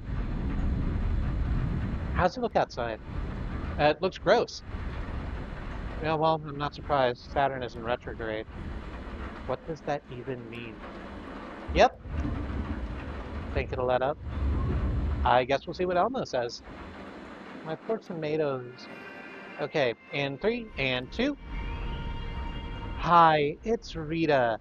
This is your evening broadcast, 8192. Wow, it's really raining out there. Damn, I can hear it from here. We have a few leaks. Put some pots and bowls underneath them. Thanks, Ron, for lending us your extra pots and bowls. I hope you had a good day, despite the weather. Although it was really nice earlier, right? I had a good day today. I met a new friend. She's going to join us in about a minute or so. Maybe you saw her earlier, around lunch.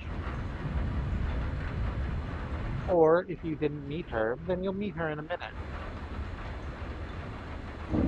I feel you should also ask what the server is having for their meal. This is a fantastic question.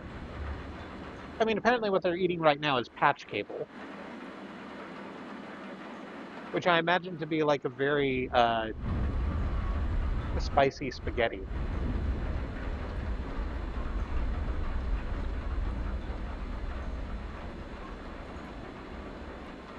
Maybe you saw her earlier, around lunch. Or if you didn't meet her, you'll meet her in a minute. Or if you've met her already, but you still want to hang out, I'm sure there's plenty that we can talk about. So, wow, so this is 8192. Is that right, Emily? What is she talking about? That's a lot of broadcasts. I came in around the fives, so I've only been around for half of them.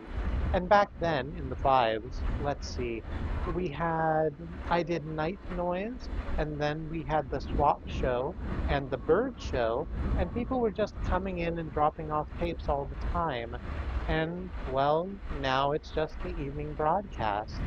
But it's not like I'm not saying we're in decline or anything like that.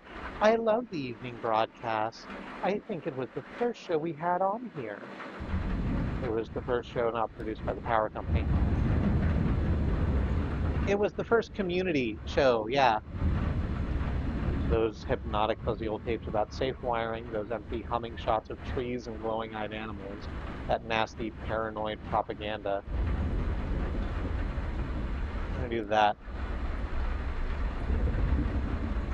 Technically, the first broadcasts were Aunt Connie, not worth remembering. Yeah, so it's the spine of the station. Or maybe it's the heart? Or is it the skin? What part of WEVP body do you think this is? Why don't you come on by and tell us about it? We're going to be here for another 30 minutes or so. Or, if you don't want to brave the storm, you can always give us a call. The same number as always, 270-216-5556.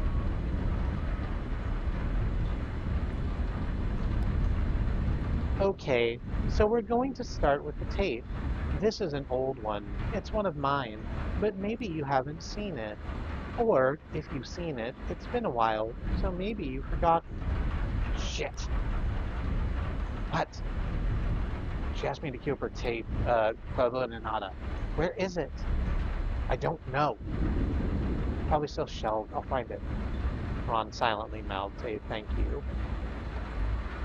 Time for another trip of the room. Is the phone even working in this storm? The reception's been awful lately. Maybe we should string some tin cans and twine around town. I hope the WEVP sign isn't getting wet. I'm sure he just repainted it.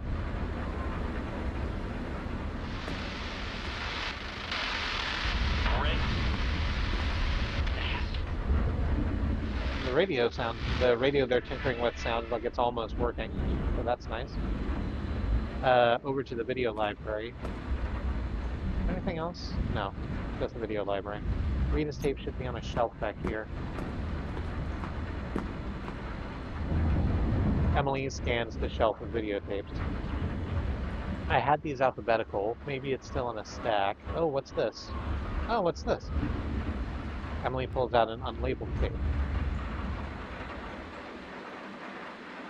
to herself, absently. It's impossible to say. Not much tape in there, though. Old bumpers. Someone should come in here and label all these.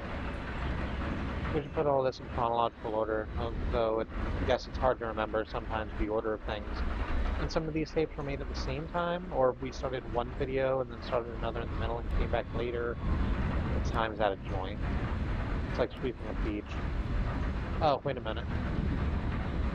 Ron said he'd start filing the old stuff by language. Something fell behind the shelf here. Ralph borrowed it for his screening, so it's probably with the others he returned.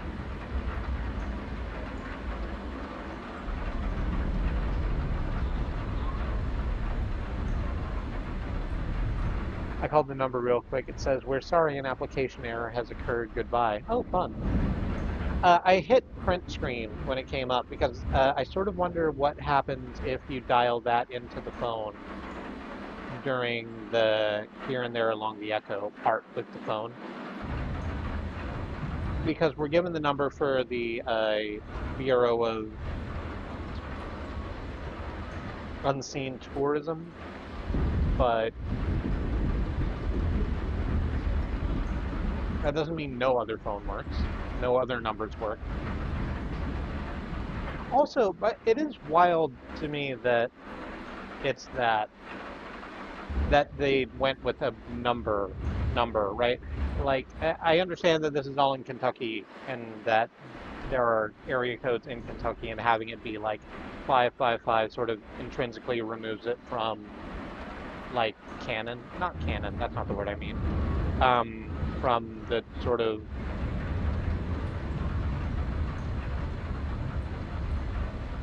overall fiction of the narrative. But also, and at the same time,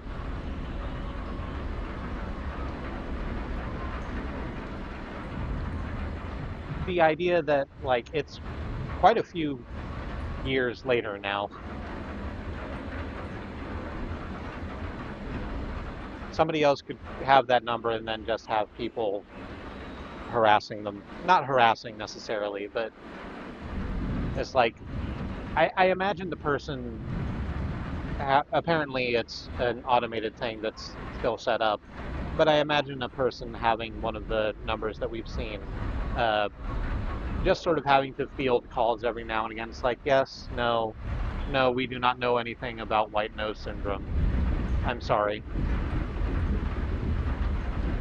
Ralph borrowed it for his screening, so it should be with the others he returned. Here it is. Aunt Connie reframed, fairway studies, death of an airfield, Pueblo de Nada. Aha. What would you all do without me? I'll queue up Rita's tape now. Here you go, Mo. Hold off on playing this until Rita's done setting it up. Thanks, babe.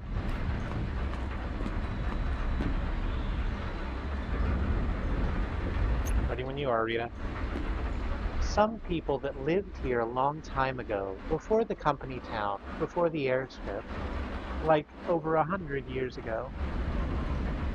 You can actually call the number of the hotline in real life, which plays the same messages in-game. All the extensions work as well. Wild as hell. Love that.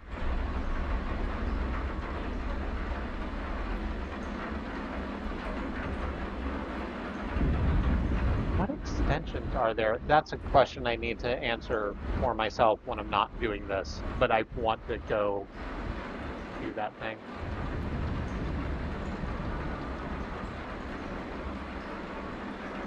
I'm gonna just read that line again. Some people that lived here a long time ago, before the company town, before the airstrip, like over 100 years ago. Okay, so I hope you enjoy it. Ready, Emily? El pueblo de Nada llegó a caballo en octubre y su primer experimento fue I wonder what liberar Maya los thinks of the caballos. documentary. Llegaron de This is Florida. cool. Have you seen it before? Desde eso, Is she being genuine right now, just making small talk? Or I should say pero something ninguno nice. de los que llegaron aquí habían vivido en América Central. La I should comunidad say something se nice. reconstruyó a sí misma, Yeah, it's persona por something persona, else. en los años You que don't sound precedieron. convinced. It's not a bad way to learn about history, though. I helped Rita edit this. She did a lot of research for this tape. I can't remember where the music for this video came from. She did a lot of research for this tape. The People of Nothing. We still have a few of those worn out notebooks they left. I guess that guy from the university took the rest. What did he say he was working on? Oh, right, the Archive of Utopian Thought. Some big preservation project, I guess. So now the People of Nothing are on a shelf somewhere, and here on this tape. It is history, right? Or is it just a story? It's a good tape. It seems kind of sad now. Seems kind of sad now. I guess it's kind of a memorial. Those are always sad. A memorial to the people who used to live here. Or is there even a difference? Although now the tape is just here on the shelf.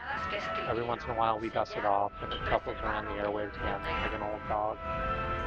Sorry, did I say something wrong? Oh, no, I'm sorry. I just have some weird shit going on in my head tonight. You know what I mean? Sure, that's okay. Sorry, I spaced out. Don't worry about it. You should... Oh, should I go sit? Yeah, it's almost over.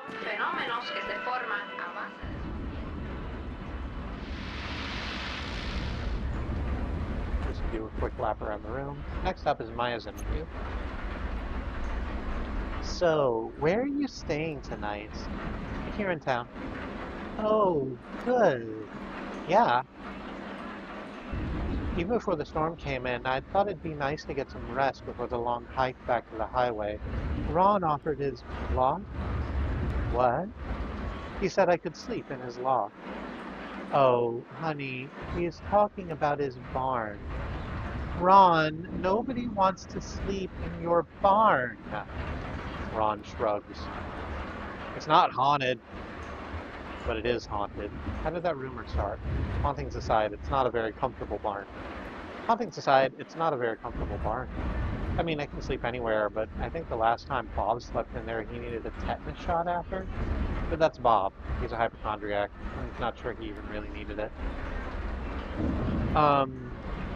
You'll stay at my place.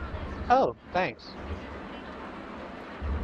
That storm coming, I should probably find somewhere to stay out here tonight. Maybe I'll just sleep here in the studio. I guess the loft is free if I dare. Maybe the storm won't be so bad. Maybe I'll just sleep here in the studio. Do you need anything? Actually, do you have an extra toothbrush? It'd be nice to sleep under the stars. I think I do, actually. Yeah. Oh my god, I've been in the woods, you know. Right. I actually used a twig this morning. I kind of chewed up one end. No stars tonight, though. I've done that. Really? I'm disappointed. I thought I invented it. Even better, you can chew on some pine needles. It really freshens your breath. I mean, it's not perfect. Wow, that's roughing it. Just close your eyes and pretend, I guess. Right, exactly. And even then, it's just not the same as real toothpaste. What the hell are they talking about? Do they know we're roaming? Let's go with what the hell are they talking about? Emily waves to Rita. Oh, okay. Hi. So I hope you enjoyed that video. Like I said, that was from, like, it's several years old. I can't remember exactly. I enjoyed it very much. Oh, thank you, Maya. What's next? I brought in a tape. Oh, okay. Are you good? Yeah, it's all queued up. I'm gonna check on the boys. Quick whip round to the two folks checking out this busted radio. Ben and Bob are seated on the couch, poking at the electronic innards of the radio. So it won't mute while it scans between stations. Okay, because that's where they live, right? No, you just want that constant static noise. Right, the noise, that's where they live. They don't live anywhere, dude, they're ghosts. Okay, so why does it matter where you tune the radio? It's like soil in your garden. You need rich soil, right? Mashed up, rotted leaves and stuff, like compost. Oh, hi, how's the show? Just a normal night. What the hell are they doing? Ben has something stuck in his beard. Let's go. What the hell are they doing? What are you doing to that poor radio? Working on a new ghost box. This guy Frank wrote about it in his newsletter. The Paranormal Periodical. No, that's Sylvia's. Frank's is the Ghost Gazette. The radio crackles as it scans rapidly across the spectrum. Snippets of voices mixed with colored noise and unfamiliar interference patterns. Did you hear that? That was definitely a voice from Beyond the Grave. Sounded like, I clearly heard dogwood in there. Yeah, kinda. Sounded more like frogwood to me. What the hell is frogwood? Man, I don't tell the ghost what to say. You hear that, Emily?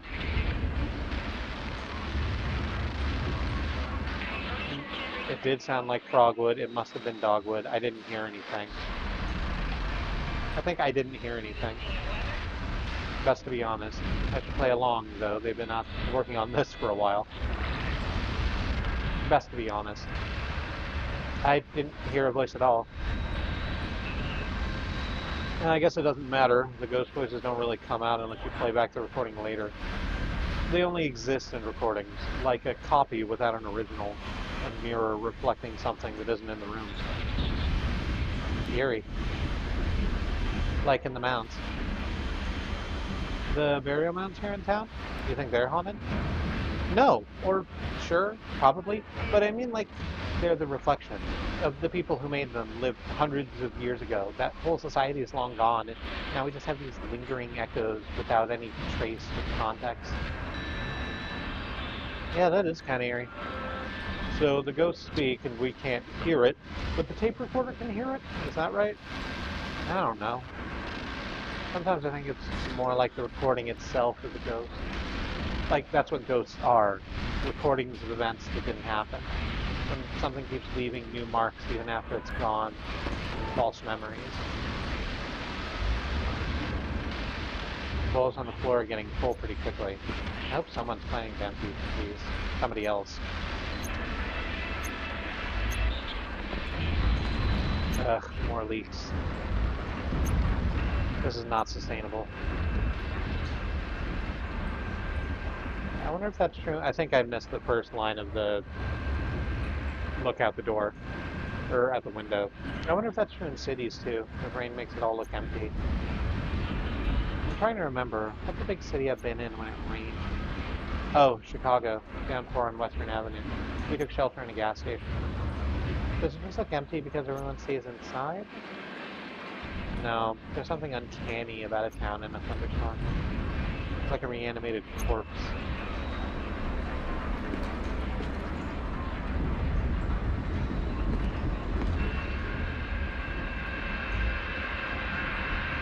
James has been working on this circuit diagram for a while now. The diagram has been up on the chalkboard for at least a couple of months. It's a schematic for some essential component in the image processor. Nobody understands it but James.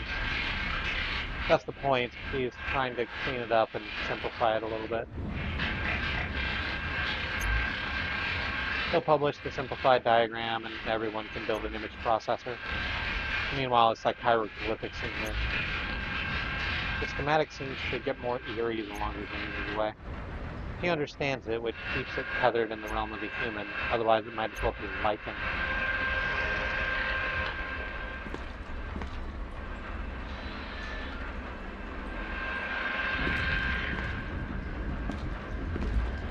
I love the oscilloscope. You can plug any signal in here and it shows up on the screen. Sound waves, video signals, even just a weak electrical signal with no other purchase on the senses. You can inspect electronic sounds that are usually too low frequency to detect. Sometimes it takes a little tuning. James used this to show me where the guests in our wiring. James used this to show me the guests in our wiring here in town. There's a low hum, barely even a hum because it's too slow to be audible. A slow, gentle oscillation that offsets every other electrical signal in town. James hasn't been able to figure out what causes the hum, but it's okay. It's too subtle to cause any real problems for us. It's just there. Back to the set. It's Ron's big moment. So, okay, Ron. Anything that you want to tell us about that tape? Everything on that tape was wild. Really? Everything? Wild stuff indeed. Even the horses. Everything on that tape was wild. I bought some forged folk tapes at a yard sale once. Planes used to leave these thick black marks on the runway at our little airstrip, or I used to tell everyone about this donut shop in Sonora.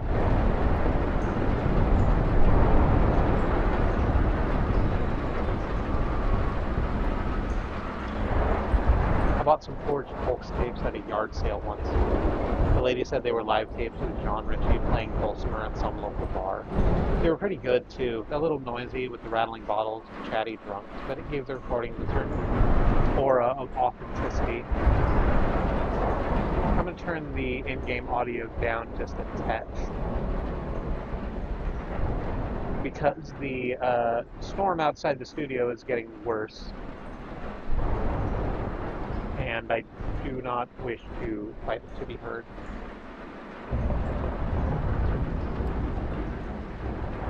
Were the horses wild? I thought those were the horses here. Oh, the neighbors? We call the horses here the neighbors. No, I didn't recognize that one. And then I noticed some of the background sounds repeating. Someone telling the same hushed story at the bar during every song. A door opening and closing in exactly the same way. The lady who sold me the tapes. She'd added the bar sounds artificially. I think she recorded the music herself in her bedroom and put Richie's name on it. It's like a real storm. It is at that. Ooh, that's a bad one. I have recently been in quite a bad thunderstorm. Where it's the kind where it's difficult to hear yourself speak. It was not a pleasant experience.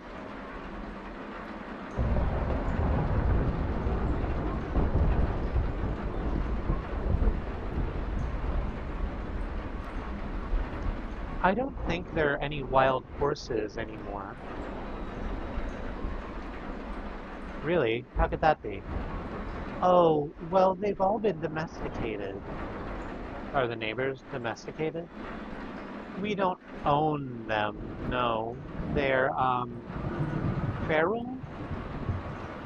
The tapes live permanently in my truck. Over the years, they've become my favorite Ritchie recordings. Oh, right. In your documentary, you said that the people who used to live here had freed their horses. Exactly, but you can free your pet cat, but it won't turn back into a panther? Right. That's a kind of haunting, a kind of ghost, like Ben was saying. But everything's a ghost around here these days. It's a ghost town with people still living in it, against all reason.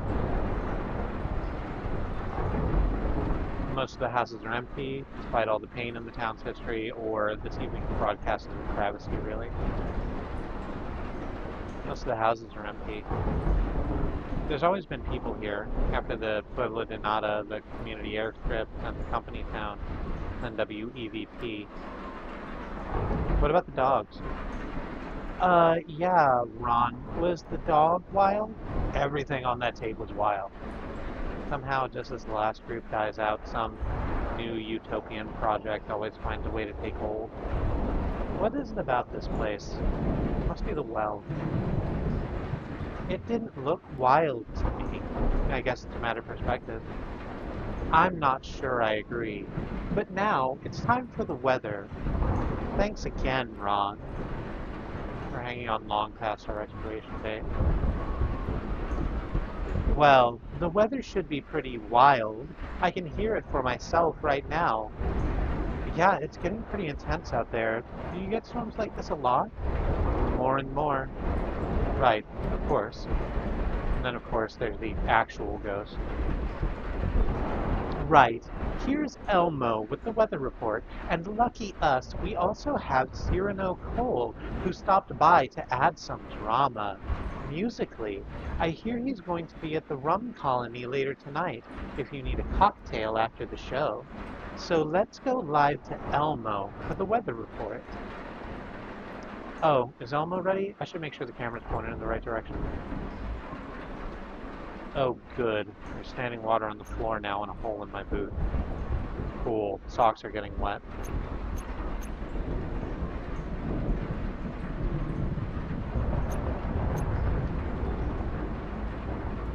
Looks like the ceiling panels are swelling a little.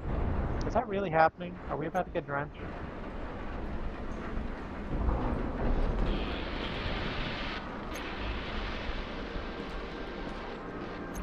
Love to have wet socks. Anything else to do? No, let's go to the weather report. Elmo and Cyrano are killing this weather report. Hey! Hey. This is so trippy. How did he work out the ratios of oil, water, and dyes? It seems so precise the way he drips them in one little half drop at a time. Must have been a lot of trial and error. Just starting out at a circle of light on the wall. Drip, drip, drip. The weather report, which we are seeing on the projector on the back wall, reads flash flooding imminent. Ceilings are failing all over town. Where do you get your supplies, Elmo? Ben has a guy in... Oh, wait, you mean the projection stuff. I've mail ordered these candle dyes. The other stuff is just mineral oil, like you can get at the drugstore. This projector. Somebody just left it in here, man. Incredible. Actually, it was our girl who does... Actually, it was that girl who does the private video stuff, you know, jamming our signal. Weaver. Yeah, our resident ghost. Ghost, huh? Do you really think she's dead? Matter? Of course it matters. Maybe not. What does he mean by that? What does he mean by that? You don't think it matters? Nah, alive or dead, a ghost is just what happens when a person is gone but still taking up space. Hey, you think she'll get us tonight? About time, right? He's right. We're about to. Plus, Saturn's in retrograde. So I hear. Not that she keeps a strict schedule, but it's never longer than a month or two between... Oh, what does Mimi call them? I know they're bad for the general vibe around here, but can I be honest? Emily nods in mock gravity. I kind of like it when she busts in and takes over our signal. It's like a log falling on the road behind you that all this used to be trees. Interventions, that's what Mimi calls it. It's been going on for a couple of years now. The performances were cool, though. I never saw her perform, but I heard about it. Oh, yeah, I saw her do it a few times. I was into it. The first time she jammed our signal and showed up in our broadcast, I didn't know who she was. She'd already disappeared when I came in and took over her old job. She did lectures, right?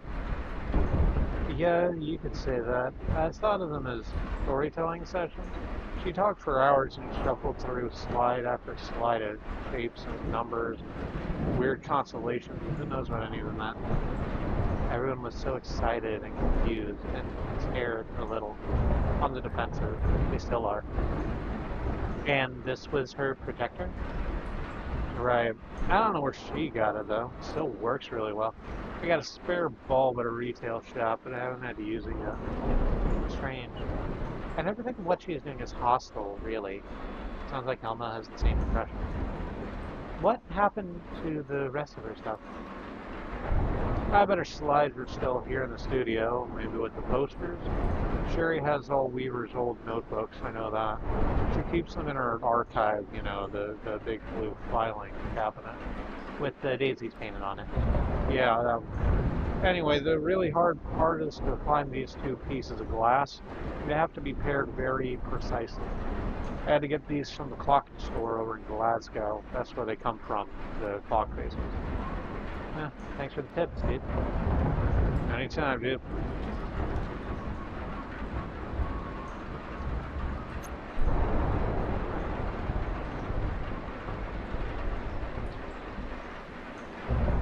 Back to you, Rita.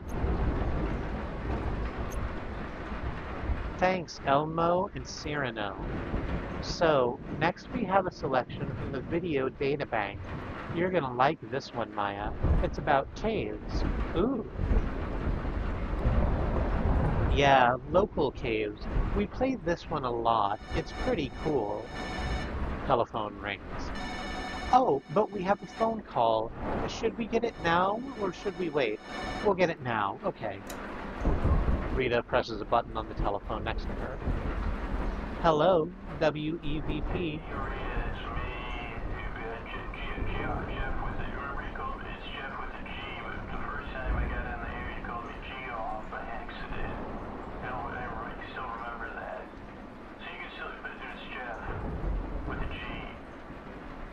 It's Jeff with a G.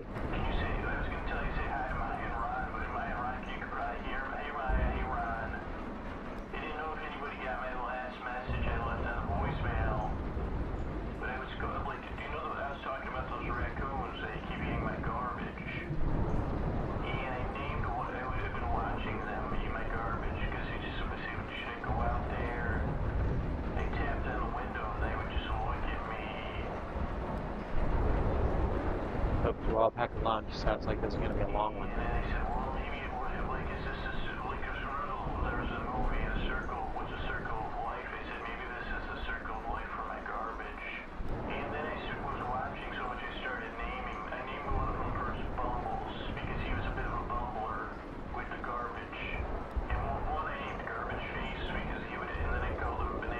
They should be okay if I wander around a bit.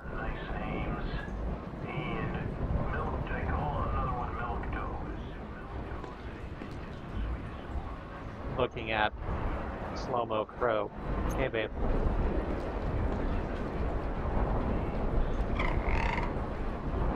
A click and a chitter.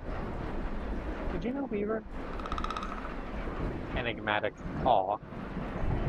Oh, really? You ever see her lectures? 5 or 6 chitters and a caw. Yeah, that sounds amazing. I would have liked to see that. You make her sound so normal. If you talk to anyone else, it's like she had a second head. One of our little mysteries, like the out-of-towner. Rattles. Oh, really? Did you know him well? Several snaps and 2 rambling paws. Wow, I had no idea. A couple of clicks, each more reassuring than the last. It's terrible what happened to him. A single, thoughtful chitter. Right. Justice. Someday. What a waste. Sad.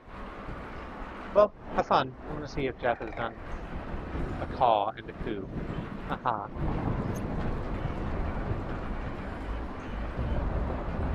Someone, Mimi, I think, was tracking Weaver's appearances here. On the corkboard in the background, covered in sticky notes. She jot down the time and date whenever there was an intervention. Mimi hasn't been by in a few weeks, though. When was the last one? Let's see what the notes say. Oh, wait. She just wrote times, not dates. That's not very helpful. They're all at night. I guess that's a pattern. Oh, and here's Ron's recipe for mac and cheese. 6 cups of milk. Decadent. No leaks back here just yet. The tapes are safe for the moment. I have a bad feeling the situation won't last. Soon I'll be scrounging for a tarp to protect the video data bank.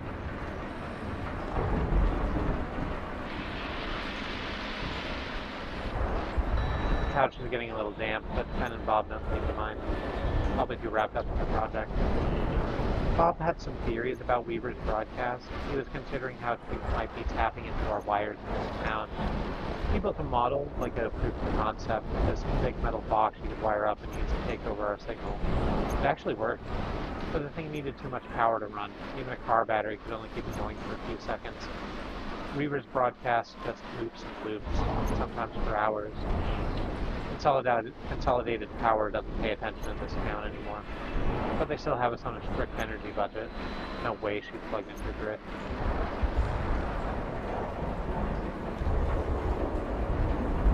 Oh my god, Jeff is still going. But it's a very strange piece of glass, and I can't tell if it's like part of like an industrial thing. I mean, if it fell from a spaceship, maybe. Or if it's worth it, I can bring it. Like, again, I would love to come by the studio if you'll have me. I can bring this by, and we can talk about it, or we can watch it in your sink at least.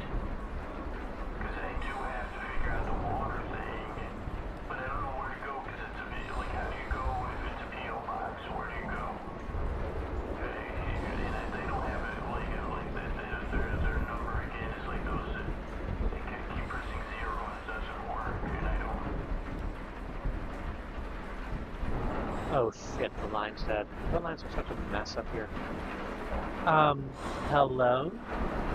Was that the storm, or was it the damn phone lines? Man, they're really flaky. Business as usual. He has a really soothing voice. That's Jeff. He's a regular caller. He's asleep. Maya indicates Ron, who has fallen asleep in his chair. Oh, well, let him sleep. Okay, well, let's play the tape. This is Cave Art. It's a classic around here. I'm excited. Looks like Mo's got this one all queued up. Way to go, Mo. I should make small talk, or I should let Maya enjoy the tape. I should let Maya enjoy the tape. So if Weaver is a ghost, by some agreed upon definition of mechanics, that means WEVP TV is haunted. Should we be doing something about that? Aren't you supposed to, like, have an exorcism or something? I mean, you can't just leave a place haunted. That would be negligence. I'd miss her, though. I guess there are good ghosts and bad ghosts. Like spiders. Good in the garden, bad in the shower. A loud crashing noise from outside wakes Ron up. What the hell? What was that? I'll check it out. Yikes. Should we go home? Oh, no. Oh, the tape is over. What did you think? That was great. Yeah, I like that one. That sounded pretty close. The lights have gone out in the studio. Oh, no. Is the power out, or just the lights? I don't know. I'll go take a look. Maybe a fuse blew on a relay or something. Some scared rat chewed a wire. Abandoned ship. Just kidding. I guess I'll take a look around and see if anything's smoking.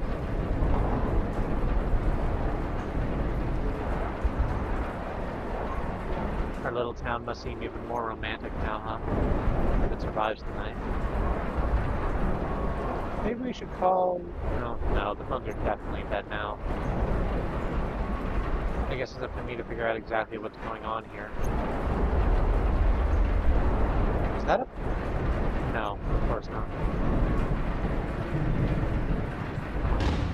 Lightning flashes in the dark make it look like a slideshow out there. My summer vacation in a ghost town. They're still picking away at their project in the dark, even as the storm bears down on us. So, what else is new? That's this whole town, just whistling along on its way to the grave.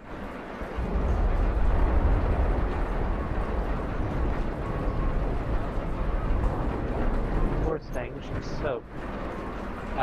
Nikki, apparently, who has come in. Are you having trouble with... Oh, spoke too soon. I thought your power was out.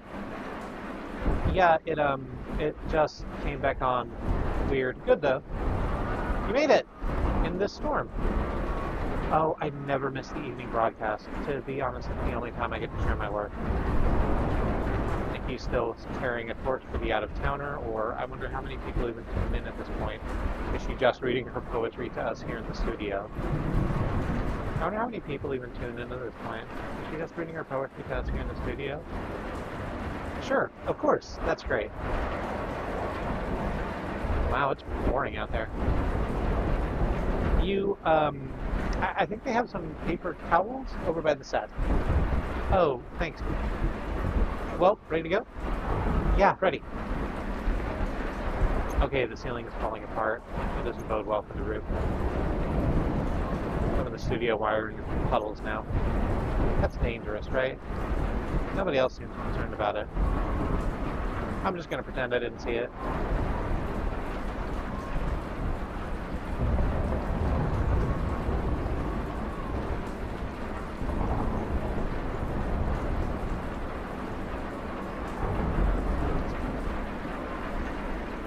Let me tell you something that I like as a person. I like when it is raining so hard that it seems brighter outside. Because what little light there is at night, because what little light there is at night from whatever street lamps or the moon, what have you, is being diffused through a whole bunch of water droplets.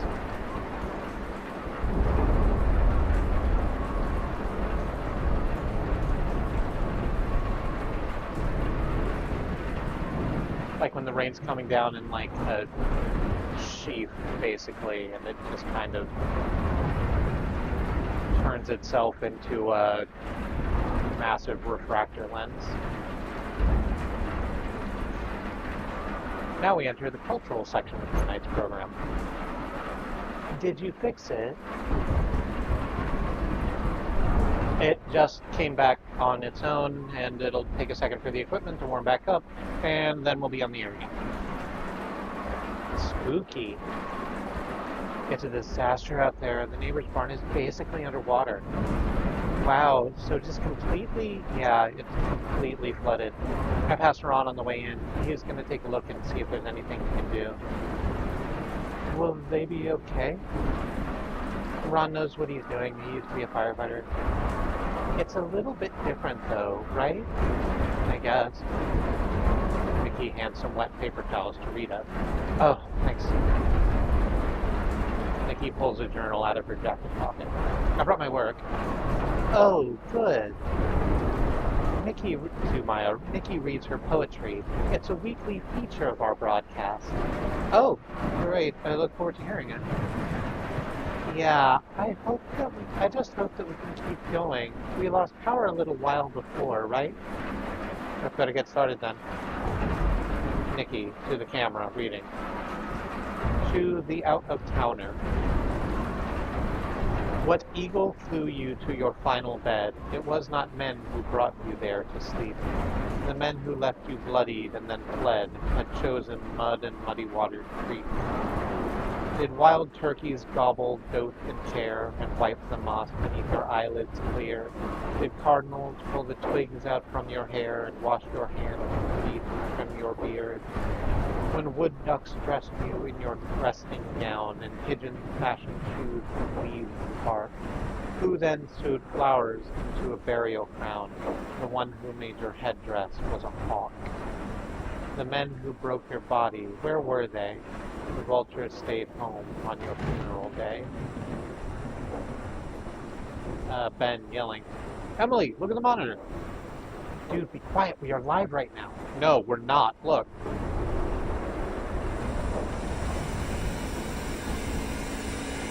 Let me see if there's anything else real quick before we look at the monitor, but there is not. That's not our broadcast. Damn, there she is. Elmo was right. What's wrong? It's her. It's Weaver.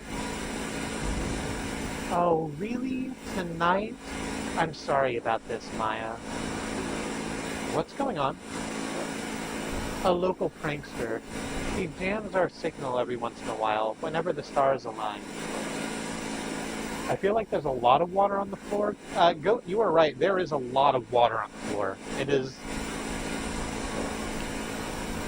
basically a pond at this point. A local prankster. She jams our signals every once in a while, whenever the stars align. Prankster is not the word I would use. Cam, so what do you do about it? just wait until she's done. We've never been able to stop her from jamming us. We don't even know how she does it. We should be back on in a minute, though. Don't worry. The camera zooms into the monitor where Weaver is standing, and all of the lights go out.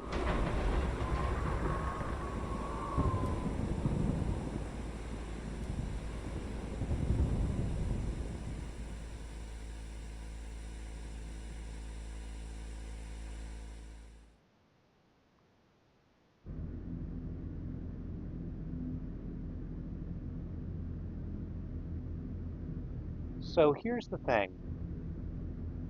It's 10:37.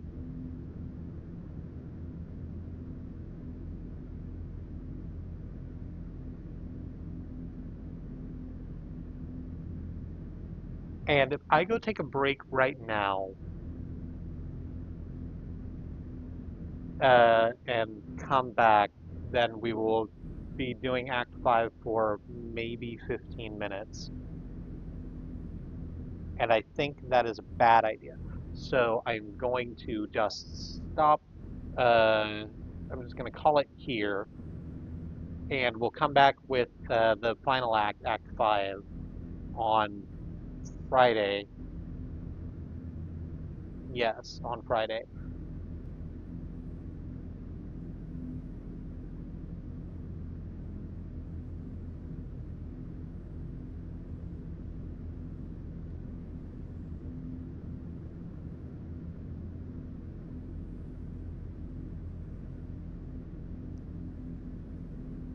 Yeah. So, um, since we're quitting and since I'm not going to take a break, I might as well take this opportunity to remind you that Black Lives Matter, that Indigenous lives in the lands matter, that the lives of people of color matter, that Congolese, Sudanese, Palestinian, Ukrainian lives matter. There are several ways to stand in solidarity with your fellow travelers upon this earth. We like to push for direct mutual aid, as it is a way to help people who are suffering right now suffer less, and people who, with a firm foundation under them, don't need as big a lever to move the world. So, I'm gonna go. Well, I'm gonna stop streaming, but I will go do the thing I do each stream evening. I do it all other evenings as well, but this is the time when I have a microphone in front of my face, and go to the mutual aid hashtag on my social media and boost what needs I can. I suggest that you investigate mutual aid initiatives that exist in places where you operate, both online and in meet space, because the only way we get out of this is through, and the only way we get through this is together. Speaking of together, thank you for joining me, Andy. Thank you for joining me, Goat. And thank you to anyone else who is watching this as a VOD. Yeah, and we're gonna probably finish this up. The stream's gonna be on a Friday. Yeah, we'll finish it up, regardless of if I have to go a little late to do so. Because it is the fifth act out in the town. I'm excited about it. It's a good video game, Brant. Anything else I want to say to you before I get out of here? I don't think so. Yeah, so that's it. Next stream is Friday. I love you. I hope that you keep yourself safe. Find something to do and do it. I'll see you later.